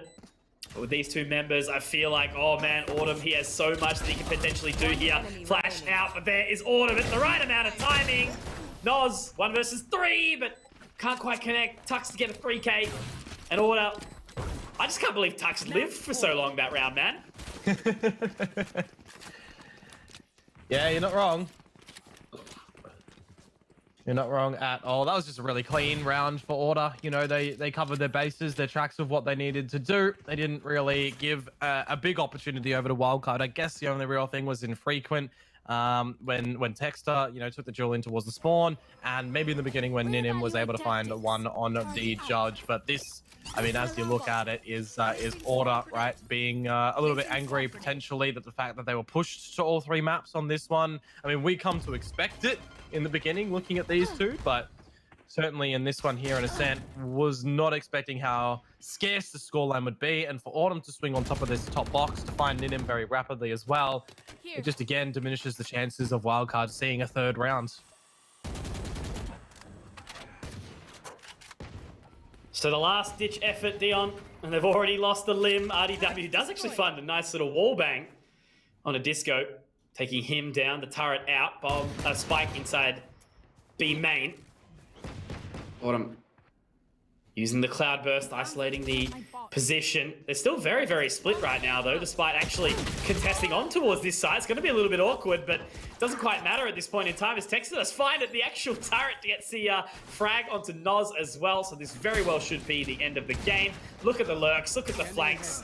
Order have basically just said, look, it's a 4 versus 2, but we're going to treat it as a 2-on-2 and win out anyway. Tux to take down Infrequent, final member in Swell. Can he go big? He does find a good shot. Plant goes Spike down. planted. Let's not count Swirl out of this right now. He is a erratic little player. Obviously very, very sharp, very skatey sort of aim.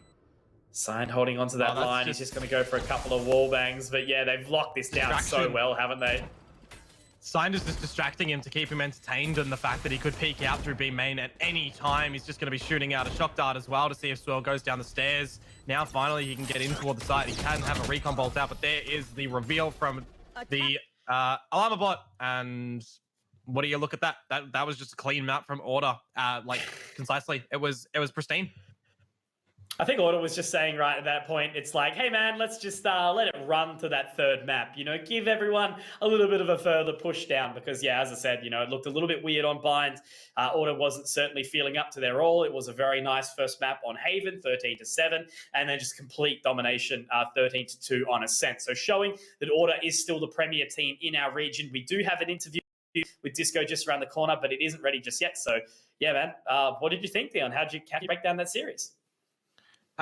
Look, in the beginning, you know, Order, they were off to a ripe old get-go on Haven. They were doing what they needed to do. We sort of saw a little bit of a comeback come through from Wildcard. And I mean, in going in towards Bind, you know, we were kind of feeling it would have been like a 2-0, especially with how things sort of got underway on Bind. But then Wildcard, you know, they started to really find their footing and they didn't give Order any interest in that defensive side, right? The attacker side to come through for Wildcard was just ever so punishing. And I mean, I was expecting that maybe we would look to get a bit of a closer one coming into that third map there in Ascent, but it wasn't. 13-2 is just a huge scoreline. And now we're ready for our interview with one of the Order players. I've actually got Texter. Matt, how you doing, buddy? How was that win? Hey guys, what's going on? Doing good. What about yous?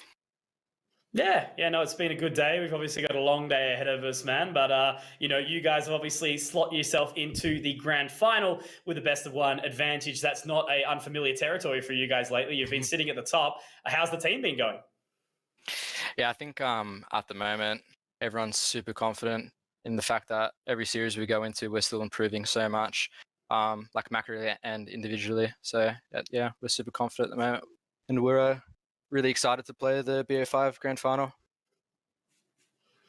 That's very good to hear. Congratulations on getting into that slot. Now, yesterday we did see on Bind a new agent deployment from you guys. You've brought it over today as well. You kind of got away with it a little bit against Bliss yesterday, but Wildcard gave you a good old run. What made you guys decide to bring out that comp?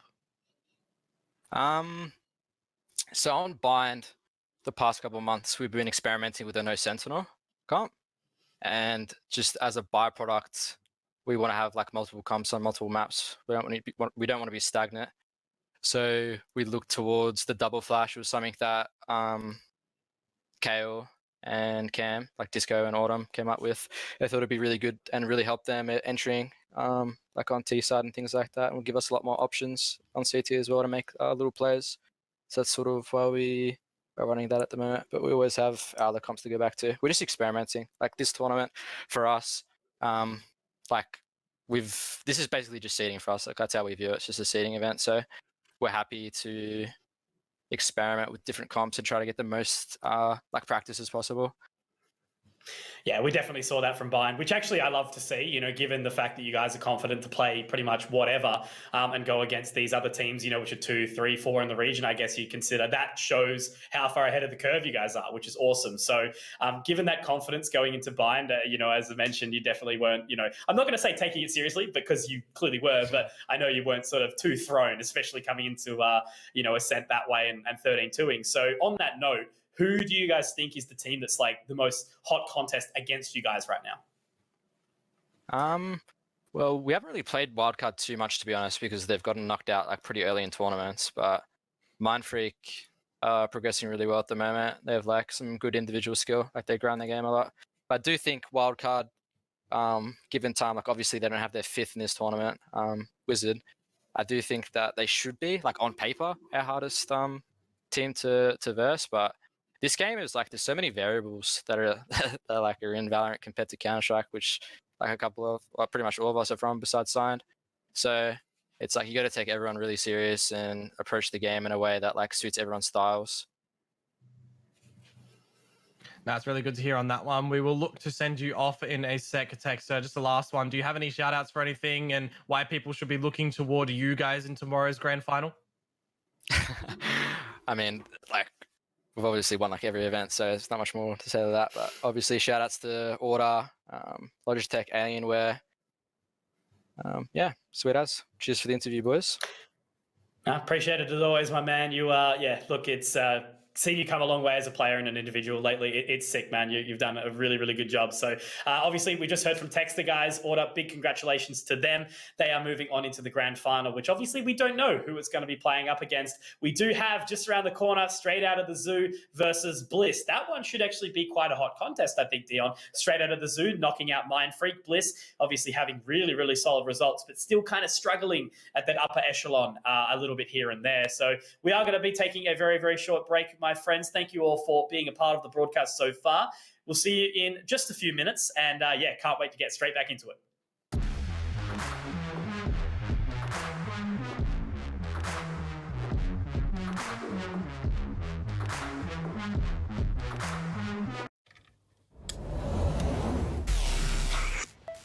I just time traveled. Ah, today's a big day for past me. He just got the latest Vodafone broadband with super Wi-Fi. Which finally means Wi-Fi in all 4 corners of the house. What? Even there? I've got Wi-Fi in the garage. Yeah, we do. See ya. Oh, it's still in the garage. Yeah. Super Wi-Fi. Wall-to-wall Wi-Fi guaranteed.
Ladies and gentlemen, we have returned for a fourth time today now, I do believe. We've already seen 3 maps go down in a pretty entertaining one where we did see Order drop down Wildcard in a 2-1 fashion. Towards the end, it did get a little bit stale after Wildcard did fall to the side for Order's Fury 13-2 on Ascent. But it was a pretty good one on Bind, I guess, and obviously Haven kept it entertaining as well with a 13-7. But Dion, before we actually jump into the rest of the day, let's check out the bracket as a bit of an update.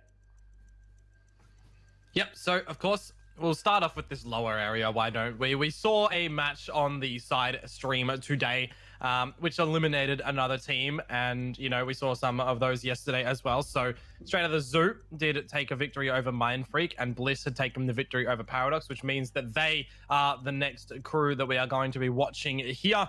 Order as well, they just took that victory over Wildcard that we had just seen, Mitch, so they slot themselves into the grand final with the 1 map advantage, and they have knocked Wildcard down to come back at about 6 p.m. to play against the winner of our next game.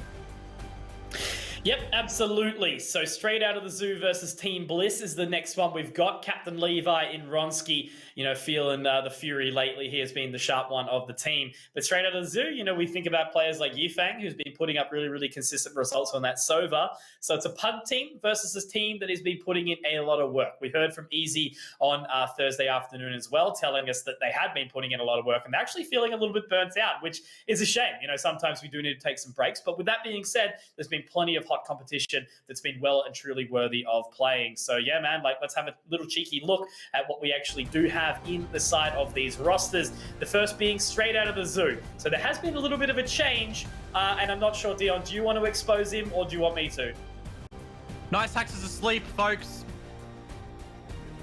That's pretty rough. 4 p.m. on a Saturday. I guess I can kind of almost even say I wish I was that well rested. But Yifang, Punda, Mike, Kalashnikov, and Duddy Boy. Very, very good roster. You know, obviously they were able to take down Mindfreak yesterday. They dropped out Direwolves out of the competition as well. So a really, really good roster despite the lack of practice. We did see a pretty cool storyline about how they actually found themselves coming together as well, with that looking for 3 tweet a little while ago for an earlier competition, and they've held true ever since. So straight out of the zoo, fantastic bunch of individuals, and yeah, maybe they've got what it takes to take it to Bliss, who we see just coming in next.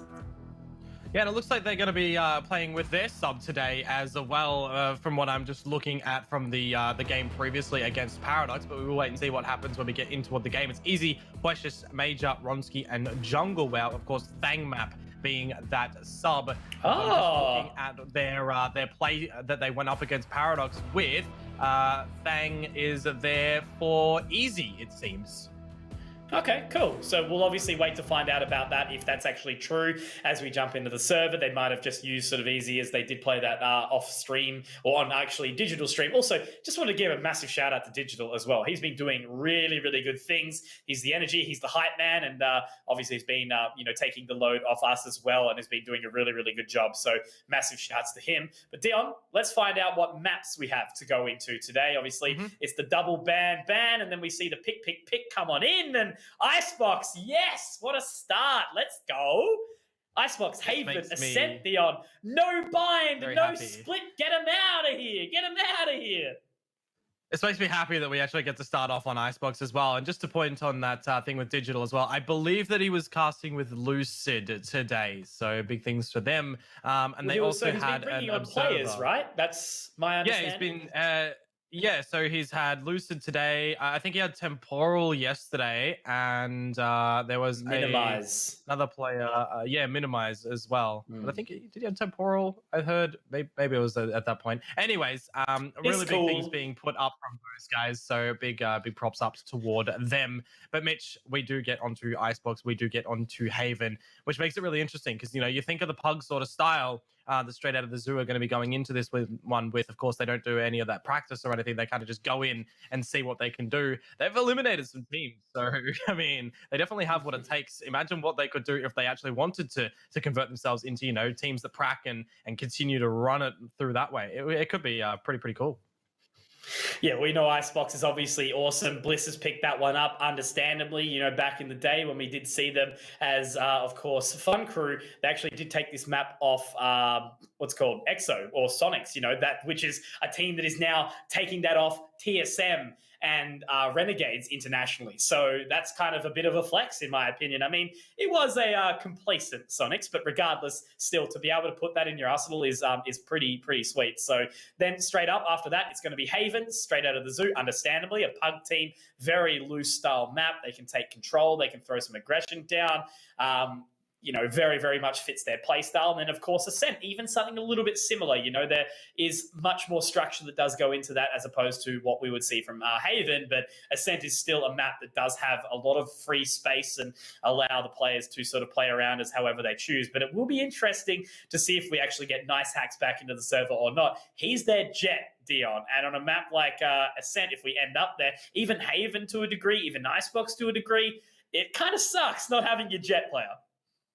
Yeah, I was trying to think in toward my head, you know, where would Kalashnikov be filling in? Would he go onto that jet, or would they kind of shuffle him? Because I think last time that I saw Kalashnikov, it was like on Brimstone, I think it was, or maybe it was Killjoy. Okay. This is going a long time ago now as well. So anyways, without further ado, why don't we actually see what's going to be happening and what they pick as we do move over into the cold map. It's Icebox. Exactly right. So let's think outside of the box, as we can see there. And actually, instead of trying to work it out in our head, what we are going to be seeing right now, we'll see it in here. Do we have Fang Map in the server? What is Kalashnikov going to play? All these answers will be answered shortly, all these questions rather, as we do dive on into this map. It slowly started to grow on me. It was the map I absolutely hated the most, but now it is becoming one of those really exciting ones. So we do have the full roster. Easy has come back into the fray, the Sova man himself. And okay, Kalashnikov, he's actually going to be picking up the Sage. Yifang on the jet, I like it. You know, when you go into the ranked area in amongst the Radiants and you see a handsome Yifang on a jet, that you are probably going to have your head taken off left, right, and center. He loves to run it down and he loves to absolutely take the duel against you. Let's see if Bliss are going to be punishing in that regard, because I am seeing that Bliss are, you know, tending towards this sort of meta of the Viper, the toxic meta. Yeah, I do like it. Viper, Sage, and then, of course, just sort of running around with the usuals. I mean, Sova starting to maybe wonder if it's necessary, but then again, you know, always gathering that information. It does happen from time to time. You know, more so, I suppose, towards that A site, but it's going to be Kalashnikov finding the opening onto Fleshist here. Good damage expended. Yifang with 2, looking to make it a 3rd. Will be denied by Easy. And Major to get one back as well. Great flank, Spike to be recovered. Now it can be sent over towards B. We're going to have to hope that Daddy Boy can find some damage here, but it's just going to be a little bit of a stalemate. Even on HP, even on players, they've got to get the Spike down towards that B site. Well, we saw Major use the Devour to get a bunch of HP toward his body as well, and he's actually been taken down relatively low by Duddy Boy there as well. So the Owl Drone to be sent on through, clear over the close corners of the site to try and establish this plant. Recon Bolt to go on out just to assist in that regard too. But look at the flank coming through from Punda. He might be able to actually deny it. He's going to elevate himself up on top of the tube, and there is the Spike denied from being planted. We already know how low Major is, and I think Punda's just seen him as well. Gets a dink for the troubles, but ultimately it's straight out of the zoo to claim the pistol.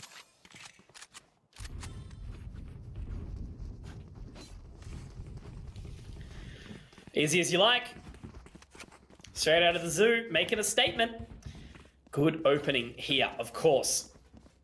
It's a team that sort of will rely on these individual performances to step up to the plate when necessary. And, you know, Punda, excellent raise player, of course. It's so nice to see Yifang in a fragging role as well, because even on the server, he does put up a lot of work. So, very cool.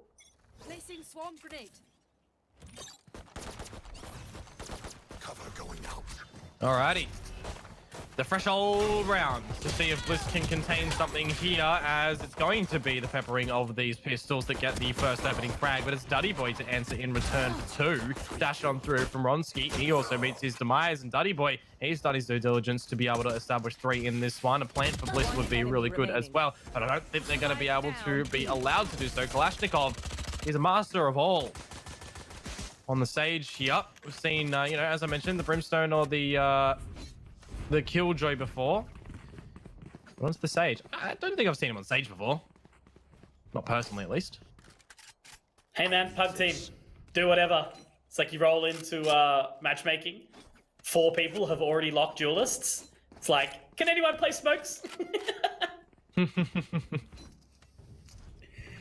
So straight out of the zoo, good start here. We've seen only a single frag go each way of all of the members of Bliss, but they do have their Vandals, and obviously they are sharp.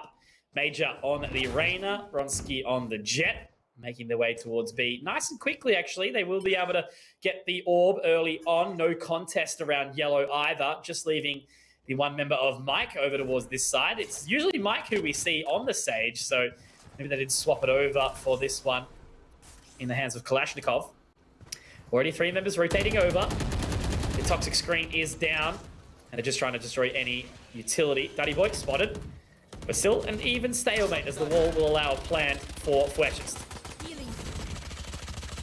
So the resurrection over on the side for Bliss as well to be able to utilize if they need to. Recon Bolt to be sent out from Easy as well. We'll get a bunch of information if it's allowed to tick on through. I think it's just been deleted instantly. 5 versus 5 situations can always be quite strugglesome as Punda throws out the pain shells. His team needs to get him onto this defuse and they need to do it now. Fletchers dispatches of Yifang and Punda, but Kalashnikov is already on that defuse, although unfortunately the rest of his team had already lost their lives, and it's going to be 4 alive for Bliss in the end to get on the board finally. Love to see it. Very clean opening round after they do pick up the weaponry in Bliss. Full utility, full weaponry though to come out on either side now. Mike and Kalashnikov might be a little bit overextended, but with the half shield at least it is still enough to get the job done. On the other side, however, Bliss looking to roll as quickly as possible. Most members above that 2k mark, only Jungle WoW having to reinvest. So this is the opportunity where they can really start to roll on and try to stack up as many attacking sided rounds as possible. Yeah, of course they're going to gather control of mid right now. Poison Cloud skewering out the vision. Remember that if you touch any of those toxins, you are instantly down 50 HP with that decay.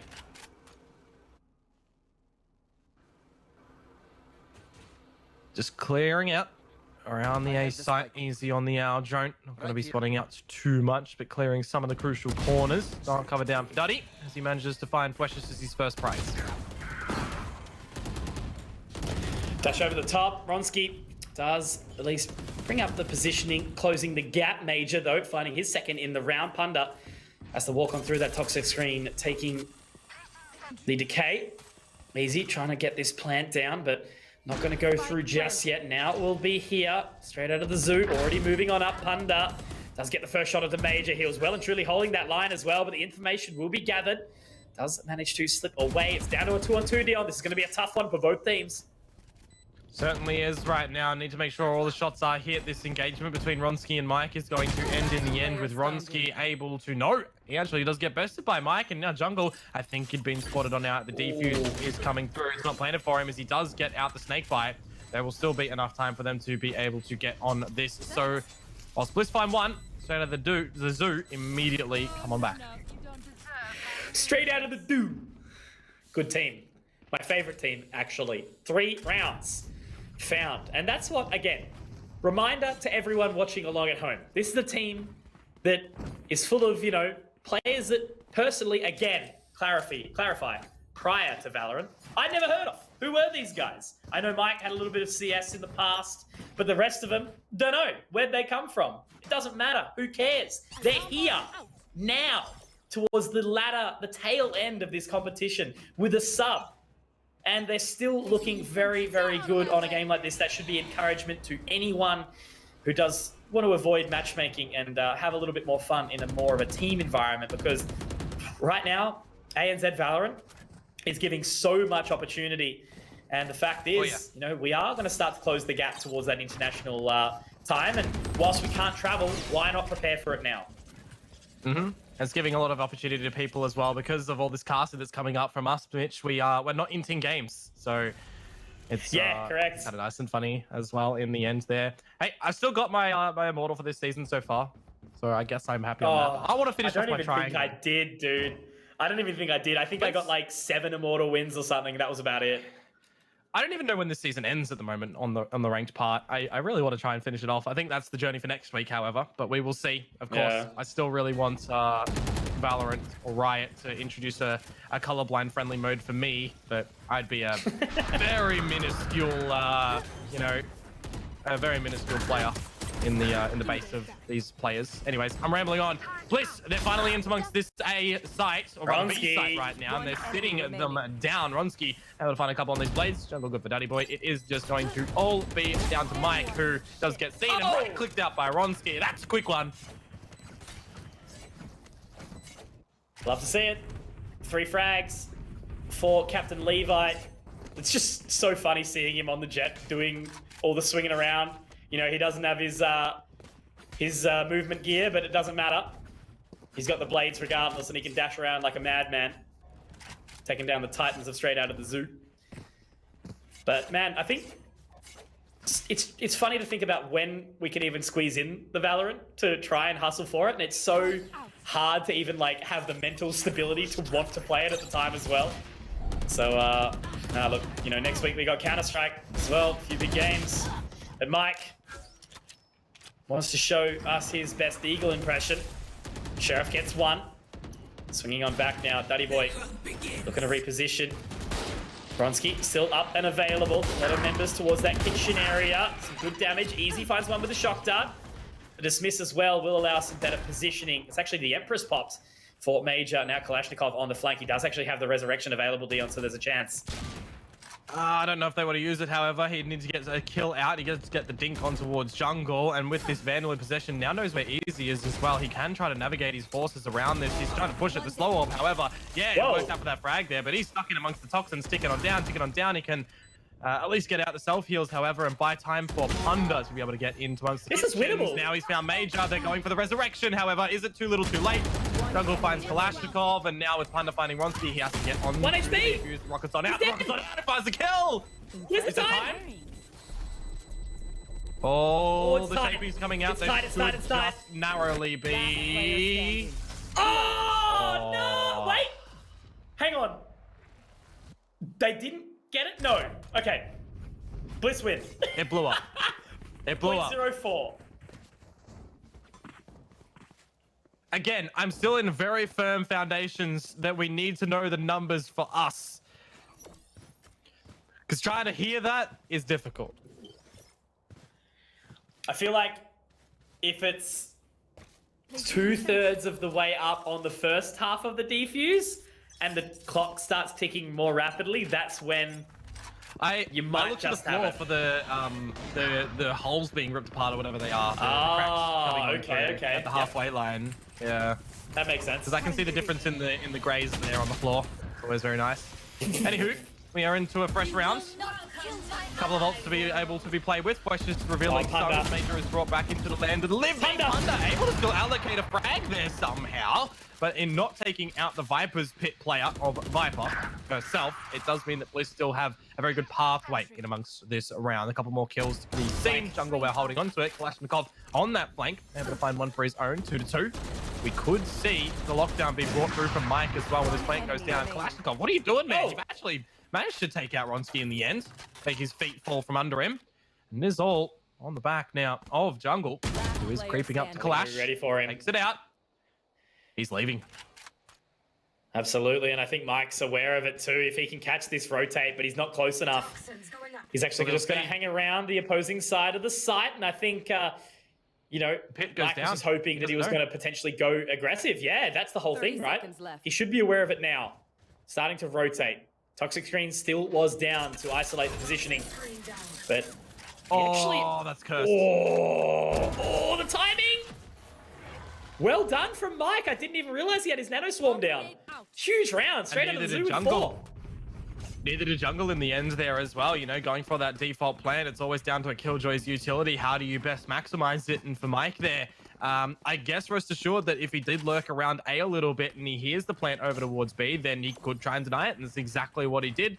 Good work to catch him on the rope at the end. But yeah, you kind of look at the rotate timing there for Mike as well, right? You saw that the Viper's Pit did expire from jungle, which you know he's outside of it, but it could have been the mental game there, right? You don't know if he's actually left the scene because of that toxic wall too. Could have come back in toward the site. But nevertheless, the lockdown wasn't forced to be utilized for Mike. Still is able to use it now, but you do have that technical counter of easy with the Hunter's Fury.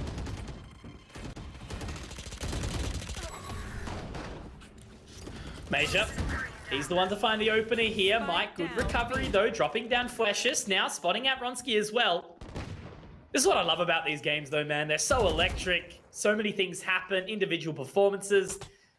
Both the teams like aren't fully synergized, so that means there is a lot of erratic plays to come out, you know, as opposed to a team like Order, which is a little bit more robotic. Obviously, they do have individuals that can put on some very flashy performances, but in teams like this, that's what you see much more, which definitely makes it for an exciting series to cast as Mike picks up his second. Looking to find it third, but it's actually going to be Duddy Boy to drop down Ronsky. This very well should be around, going the way of straight out of the zoo. They tap onto the spike defuse. Easy is low, Jungle Wow only with the Sheriff, and that is going to be the Hunter's Fury to come out. Easy can do some big damage here, but they've both been taken down. Another round for straight out of the zoo, finding 5. The Hunter's Fury at the end there, very, very low, and in a 2 versus 4 situation, you know, you are quite vulnerable to losing your life very quickly in that regard. Floating Sheriff is going to be picked up there in the end by Yifang as well. There was a barrier wall up there earlier on from one of the Sages. I think it was Wesh's wall, but anyways, straight out of the zoo, starting to find a bit of momentum on this defensive side. You know, surviving with more players than Bliss have been as well always adds better form in towards how you are playing this one out. And again, you still do have that lockdown available for Mike. You've got Duddy Boy, who's one away from the shadows. Early rotations, early information. And with the tendency now for Bliss going over towards the A site, they are going to be walking into Yifang's crosshairs, who is posted on up with the operator. Great opener from Jungle Wow, at least creating some extra space. Yifang looking to find something with this operator shortly. Already dashing on up though. Ronsky does drop down. Paint shells expended by Punda. At least able to negate that utility for the time being, allowing Fleshes the extra time to plant this spike. Ronsky not going to be spotted though. The barrier wall is down, so this is going to be a tough retake for straight out of the zoo. Still winnable though. Waiting for that flank. Nothing is going to be coming through. Punda looking to try and get some more. Mike though, Yifang as well, making it back to a 3-on-2 Dion somehow. Straight out of the zoo are getting their way back into this quite easily. Yeah, they had to try and deny the lockdown from exploding on through and catching anybody in its clutches. And now that Mike does get taken off the defuse, actually, it was tickled on halfway through. So Ronsky and Jungle do manage to bring it on back for Bliss to get another round on the board. 4 versus 2 situation there for straight out of the zoo. I mean, they did what they needed to, right? They got the lockdown in. They managed to hold it off just at the end there. Bliss able to find those frags and actually catch one out through the wall and through that cloud burst. So very nicely played on out. Money situation, however, though, it's starting to be a little bit dicey on the side of straight out of the zoo. A couple players with the light shields. Yifang's got the blade storm, so you know he's going to be able to pop them straight away. You do have that res 1 off for Kalash as well, so maybe they want to try and push an extremity to be able to get one of those orbs and make sure that they've got that res available soon. But I'm just noticing that Kalash is going down the tube for a lot of mid control. Also, I'm just noticing, like, I think I completely missed this, but Breeze making its debut at Reykjavik. That's sick. Yeah, that's what I said earlier. Yeah. On the 24th. Yeah. I didn't even connect in my brain for that. So only a month of prac on that map. Major finds 2.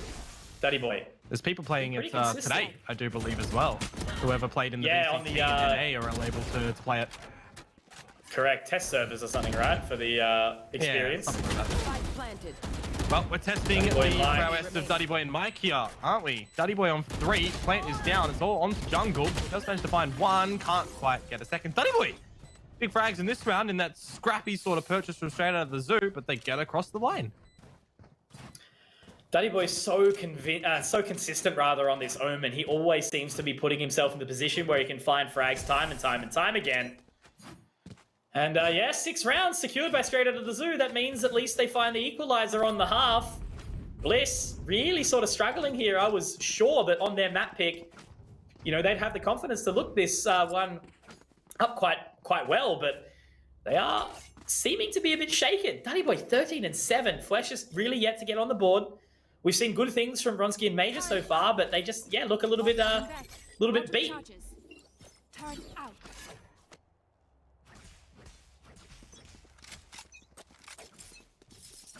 Get out of my way.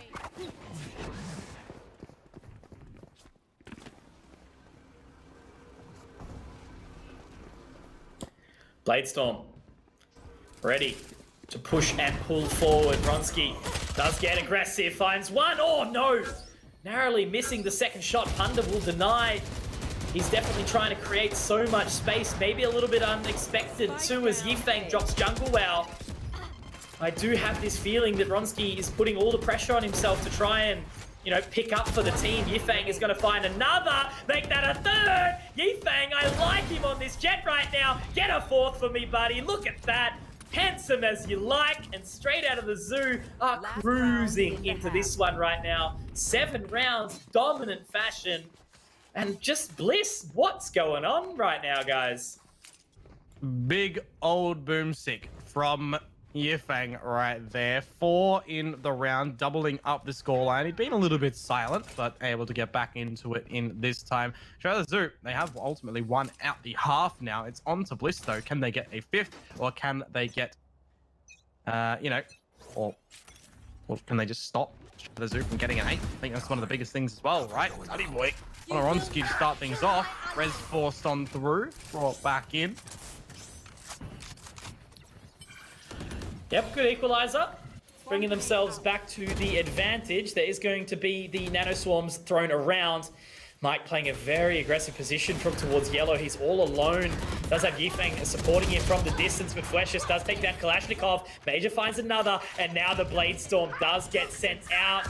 Yifeng, how does he approach this one? Does have to move away. They're going to get the toxic screen down and start moving on through. Yifeng, here's one to at least get his way back into it, but already the remaining members, Dion, they're hightailing it towards this A site, getting out of there. Look who's in and the Bliss spawn. hope for a chance at the 5th, and yeah, exactly, Ronsky locking down that rotate, and he should be finding Yifeng here. Spike planted. Should definitely be able to. Viper's Pit's going to be brought out as well from jungle, but yeah, he's no idea that Bronski's in their spawn. Valid attempt. It's 5-7. Favorable. We switch on over. We'll see if Bliss are going to be able to pick up the pistol and the second as well, like we saw from the beginning stages of the map from straight out of the zoo. You know, they were able to get the first 2, but then they dropped out that bonus. So it could be anyone's game from here right on, Mitch. And do you have a feeling like it's kind of leaning towards one side at the moment? Because I don't. I don't know. It's hard to sort of disclose, because I feel like straight out of the zoo, they're playing really well, but Bliss aren't playing as well as they normally would, right? There's no bias there. That's just how it should be, right? They're a team that's well-pracked. This is their map. They've got the meta set down. They've got a really good agent selection for this map. You know, they've obviously swapped out away from sort of the Killjoy. They're happy to move the Viper in. And now they're taking mid control as well. But Major is actually going to be tagged away from it. They're going to have to get out of there early on. So it's a quick mid engagement with no frags found early on. Here. No frags found early on the exploration phase of this pistol to see who is going to get a little bit of a leg up on the switch up here. Spike eventually to maneuver to one of these sides. It's looking like we're going to go over towards the B site. Kalashnikov does have the barrier wall to go on up as well. And with no Killjoy over on the side of Bliss, does mean that they're not going to be able to, you know, pop a nano swarm or anything to be able to deny it. It's going to be on to the potential toxins to come on down from jungle. Lands over some snake bites, but look at it. He doesn't actually have any. So this deep line that he's trying to hold, he will get forced off on, and we might be into a 5 versus 5 post plant and retake scenario. The jungle finds Mike. Buddy Boy would try to live in this kitchen. Still with that spike being down, though, they have to get rolling towards this site. Major does find another one. Ronsky to drop down Punda. Now it's all on to just Yifeng, but unfortunately he can't find it. Great 3K from Jungle Wow. And that was an extremely clean round here. Nicely done from Bliss to get their way back into this one, picking up their 6th. Flawless in nature as well at the end. Big shots to come through from jungle, though he did use a lot out of that ghost. He wasn't really tickled at all, right? 25 points of HP that he got damaged down to. And yeah, just really well formed out from him in that one for Bliss to be able to get out the defuse in the end. We could see a world from Straight Out of the Zoo buying up here. You know, I'm going to see Yefang go up on toward the Marshal. They're actually all going to decide to force on up, and you know that Bliss are at a bit of a weakened scenario, so why not? But the only question I really pose for Straight Out of the Zoo right now as well is they didn't actually find any frags in that previous round. So no extra better money to upgrade to something better in this one. They're definitely going to have to rely on some opening engagements.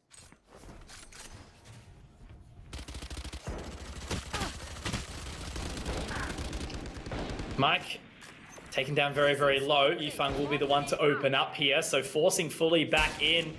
Marshall for Ronsky, going for the no-scope actually, doesn't quite connect. Also taken rather low. Trying to hold it down. Major in a good spot. He does let Punda slip next to him and using that dismiss to get out. Very clean round coming through from the side of Bliss so far, but as I say that, what in the hell has just happened? I have no words for that. Straight Out of the Zoo are nuts. They're just nuts. There. Sharp gamers catching Bliss off guard, able to hit the headshots quicker than Bliss can. Sharp on the Sheriff as well at the end there from Kalashnikov on that battle stage, Mitch, right now, which is just, you know, really assisting the chances of Straight Out of the Zoo. I mean, you look at him, he's technically on the bottom, but he's equal with Mike and Punda, you know, in that kill department. Yifeng a little bit in front, Duddy Boy even more so in front, but everyone's, you know, pulling their weight where needed on the side of Straight Out of the Zoo.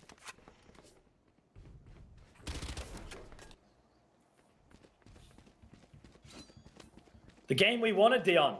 You know, it was not the most electric series between Order and Wildcard, just simply because Order at the moment are looking to be the most dominant force in the region.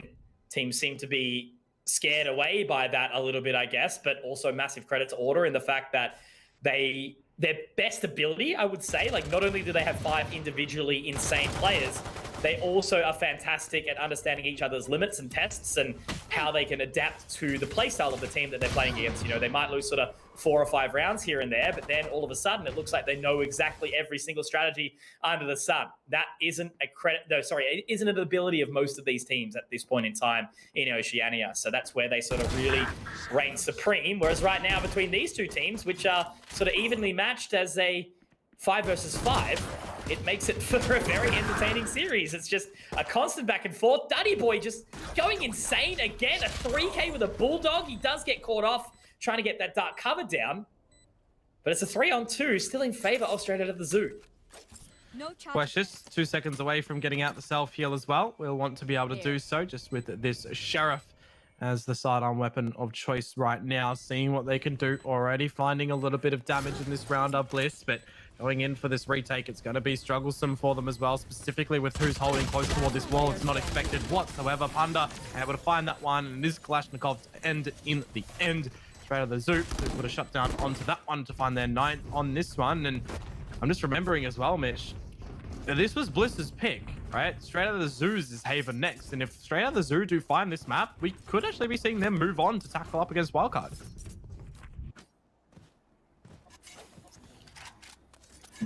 Okay. Well, they did again knock out Mind Freak, and I mean, it was a weakened Mind Freak. Yeah. Having not having Lakers in that match is definitely a huge disadvantage, and that's not even anything that could be said for Cryptic. It's just literally how good Lakers is and a pivotal member of his team, given the space that he creates. Enemy tagged. Easy. Does find some information from that owl drone, but looks like it is going to be Straight Out of the Zoo, slowly creeping up towards that B position. Jungle Wowers at Snowman might look to creep around in a second, but look at the space that Yifeng has actually created, Dion. He's found his way between these two members, and unfortunately, the timing doesn't favor easy, and Jungle Wow's been spotted out as well. Does at least collect one, but now the slow is going to put him into an awkward situation. Yeah, no resurrection available as well to be able to grab up the helping hand on the Bliss side, as Flash did lose his life over on straight at the Zoo. I think he does have that res available, but that is going to be for the next round. Panda manages to find jungle as well, straight out of the Zoo, wanting to hold on to this site of B right now. It's equal in this 3 versus 3, but again, into the 2 versus 2, everything is happening. Nobody knows where to look. It's all down to Major, try to bring it back for his squad. There's the one onto Panda. And on toward the defuse as well. He's heard Yifeng draw, but he finds Well the headshot done. in the end for the 3K. Empress available. It's going to be the 7th on the squad now for Bliss. My heart's racing.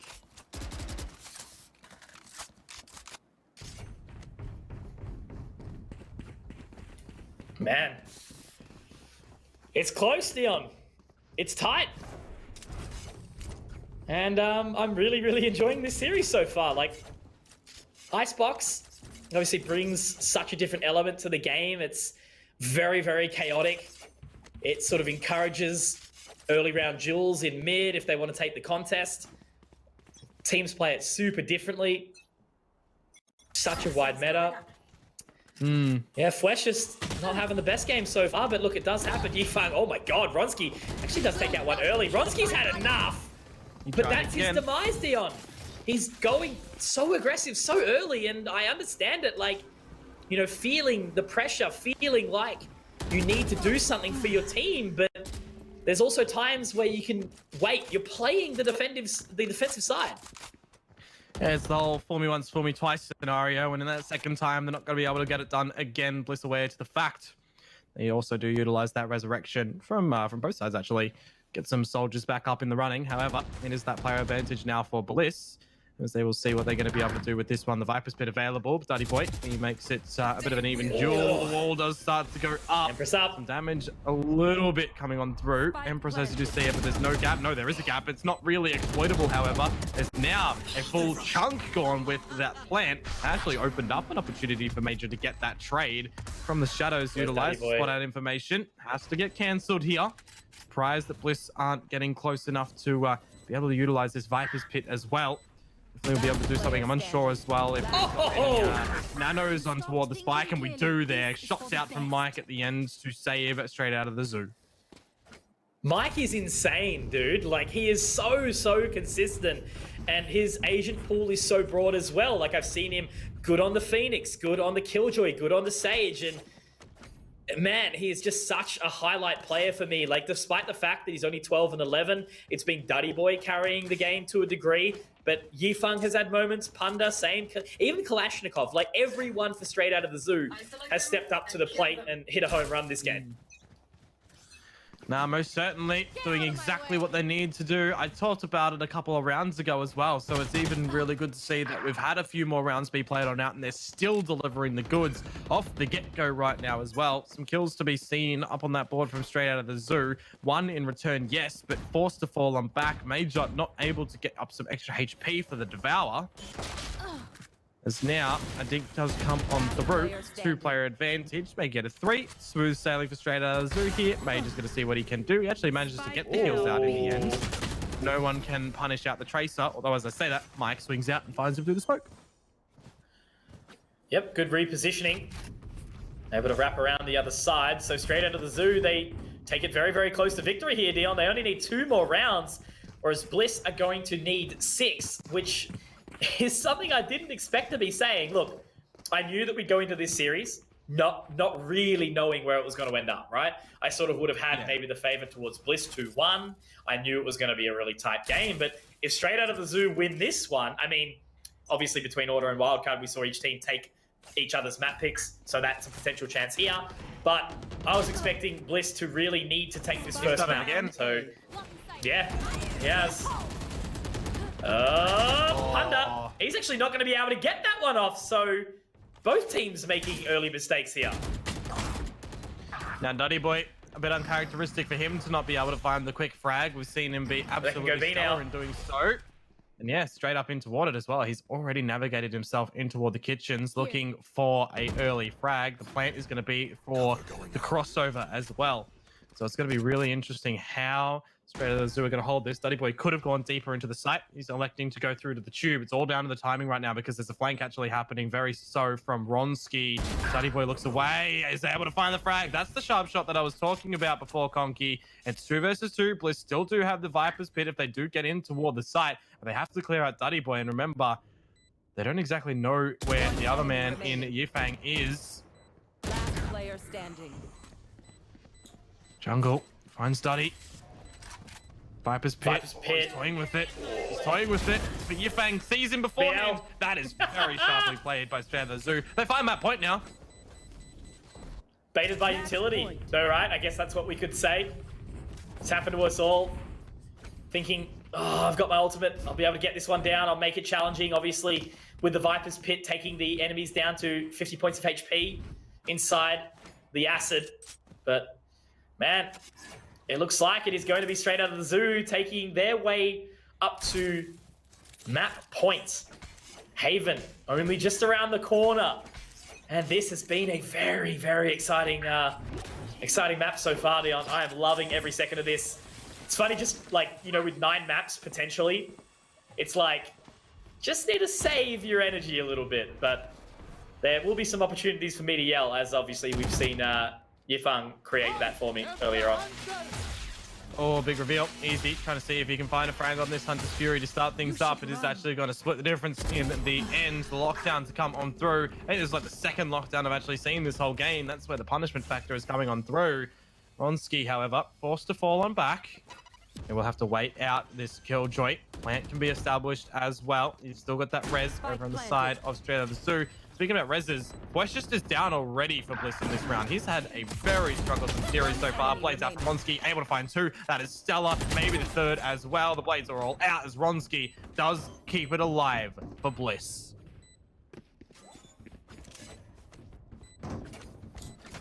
Okay. Bliss, still alive. Still in it to win it. They're not done just yet. Ronski picking up the team a little bit again. Man, it's just so odd to see Flesh just in this position, right? The guy is so, so good. Sage, very impactful on a map like this.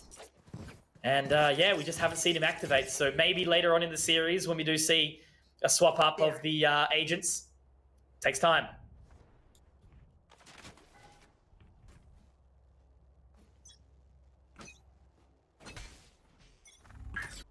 Scanning ahead. Alrighty. Mental fortitude now, Conky, for Bliss to be able to bring this one back. Still another purchase for Straight Out of the Zoo to see what they want to be able to do in this round. Very big grouping up behind the toxic screen that will get pulled out in the end. Major's tucked away in a little cubby here. Do also have Jungle deep line on the site to be able to try and assist, but you know that Major will want to dismiss away if he does get a frag here. It's going to be cleared out. He swings on through. He's able to find Yifang. Now falls on back. The Toxins do get pulled out as well by Jungle. Oh. And now here is where the pressure builds up for Straight Out of the Zoo. They could try to get that resurrection in order as well. Get Yifang back up. They go to do so, but Jungle finds Kalashnikov looking for the extra punishment as well. No. Buddy Boy bites back. So we're 4-4. Westchester does have the res as well to be able to throw in for his side now, but with 50 seconds to go, things could slow down if they want. I was about to say, man, the second that Empress popped from Major, I was sure that we were going to see something crazy, but look at Duddy Boy. He could potentially go big here. He's already created so much space. Which angle does he choose to take? He goes through the middle. Duddy Boy with 3. He has completely decimated the side of Bliss, but with that resurrection, with a 3K from Jungle, could we be seeing something similar? The Nano Swarm, it's taken out at the wrong time, and Jungle Wow with a 4K to pick up 9 for Bliss here, Dion. This is not done just yet. Chaos everywhere. Not done just yet, indeed. It's always those scenarios though when you're in the 1 versus X, as soon as you pull out utility, you get swung on. We saw it a few rounds ago from Jungle when he pulled out the Viper's Pit, got swung on from Yifang. This time again, Mike bringing out the util, gets swung on by Jungle, who absolutely planted his feet and destroyed Straight Out of the Zoo through a little bit of a one-way, you could see, with that poison cloud as well. He was tickling over those toes, able to find all of those frags. Bliss now. Another round accumulated on that board, and Straight Out of the Zoo, they do bring out the Blade Storm nice and early. Yifang to get on toward the pipes. Nope, he's just going to shoulder it out. You actually have Fleshist, who's elevated himself in the middle of the site. Needs to be very careful here. Punder, though, that's not the gun that you want to be spraying from at a distance, and it is punished as well. Great shot from Ronski. Holding firm. Bliss making sure they still get this done at third for Ronski. Last player standing. Finally, with his happy operator in hand, the Reaper, and it's 4. The Jet bringing it back through as Bliss close the gap. They need to run this towards overtime. And a reminder, Dion, again, we're only in series number 2 here, map number 1. But it's been electric, it's been exciting, it's been exactly what we were hoping it would live up to by the standard. And we still got 2 more between these 2 teams at the very least, if we do see. Map pick go for Bliss. I still sort of have a feeling that there is a chance straight out of the zoo to bring Haven, and if they are successful here, that could be a 2-0, you know? We just don't know. Just gotta let it happen in front of us. It's one of those things right now that if Bliss gather this round, you know, straight out of the Zoo's purchase for the last round of regulation is a little bit awkward, but that certainly helps things over for the side of straight out of the Zoo. Might to find the opener. Ronski, however, perched up on a different line this time. He is the only one over towards B. If he gets anything happening, Jungle Wow will pop that poison cloud that is going to provide a bit of a one-way. Daddy Boy, however, Shroud stepped over, and that's not expected at all. He gets his head ripped off. This might look to be the closure here, Mitch. In toward the B site we go. But look at this from straight out of the Zoo. They know that they could be quite vulnerable if they flood the waters over at B. They're falling back. They're letting Bliss simmer. Oh, this is so smart. Look at this turret. Already there. Mike's going to find another. They've allowed Bliss to walk straight into their hands. Fleshist doesn't have the resurrection available. Yifeng, yeah, no way. Fatty Boy into the spawn will take him down, but Yifeng puts himself into a spot. All they need to do is just not overextend here. Yifeng going for it, but it's going to be Mike. And there we have it, Dion. Straight out of the Zoo are going to find map number 1 here on Bliss's choice of Icebox Major Ronski. They tried so hard, but I just can't really shake this feeling that it was the overextension of the Duelists. Sure, they found maybe 1 or 2 here and there, but then they left the rest of their team who have been struggling all on their lonesome. Yeah, you see a couple of rounds there starting to be gathered up by Bliss in the end, but then in that one, they do decide to change it up, right? They completely changed up where everybody's playing from, and Mike, he just waited very, very patiently to allow them to come out through the tube. He is absolutely rewarded for it in the end, and then it was just really, you know, realizing in that factor for straight out of the Zoo that they didn't need to extend out into the B site. They had a 5 versus 3 advantage. The onus is on Bliss to get something happening, and they just waited, and it worked out in the end. It was a very well played map to come out from straight out of the Zoo, and it does kind of align for them going into a puggy-er map in Haven. They might be able to exploit it. I'm actually propping up straight out of the Zoo. I think they might be able to take this 2-0. Yeah, if they're playing the way that they were in this map of Icebox, I definitely think I can agree with you. But my friend, we'll take a break. This is Konkmoto coming at you again for the VALORANT Oceania Tour 2021. Stage 2, guys. Don't go anywhere. We'll be back.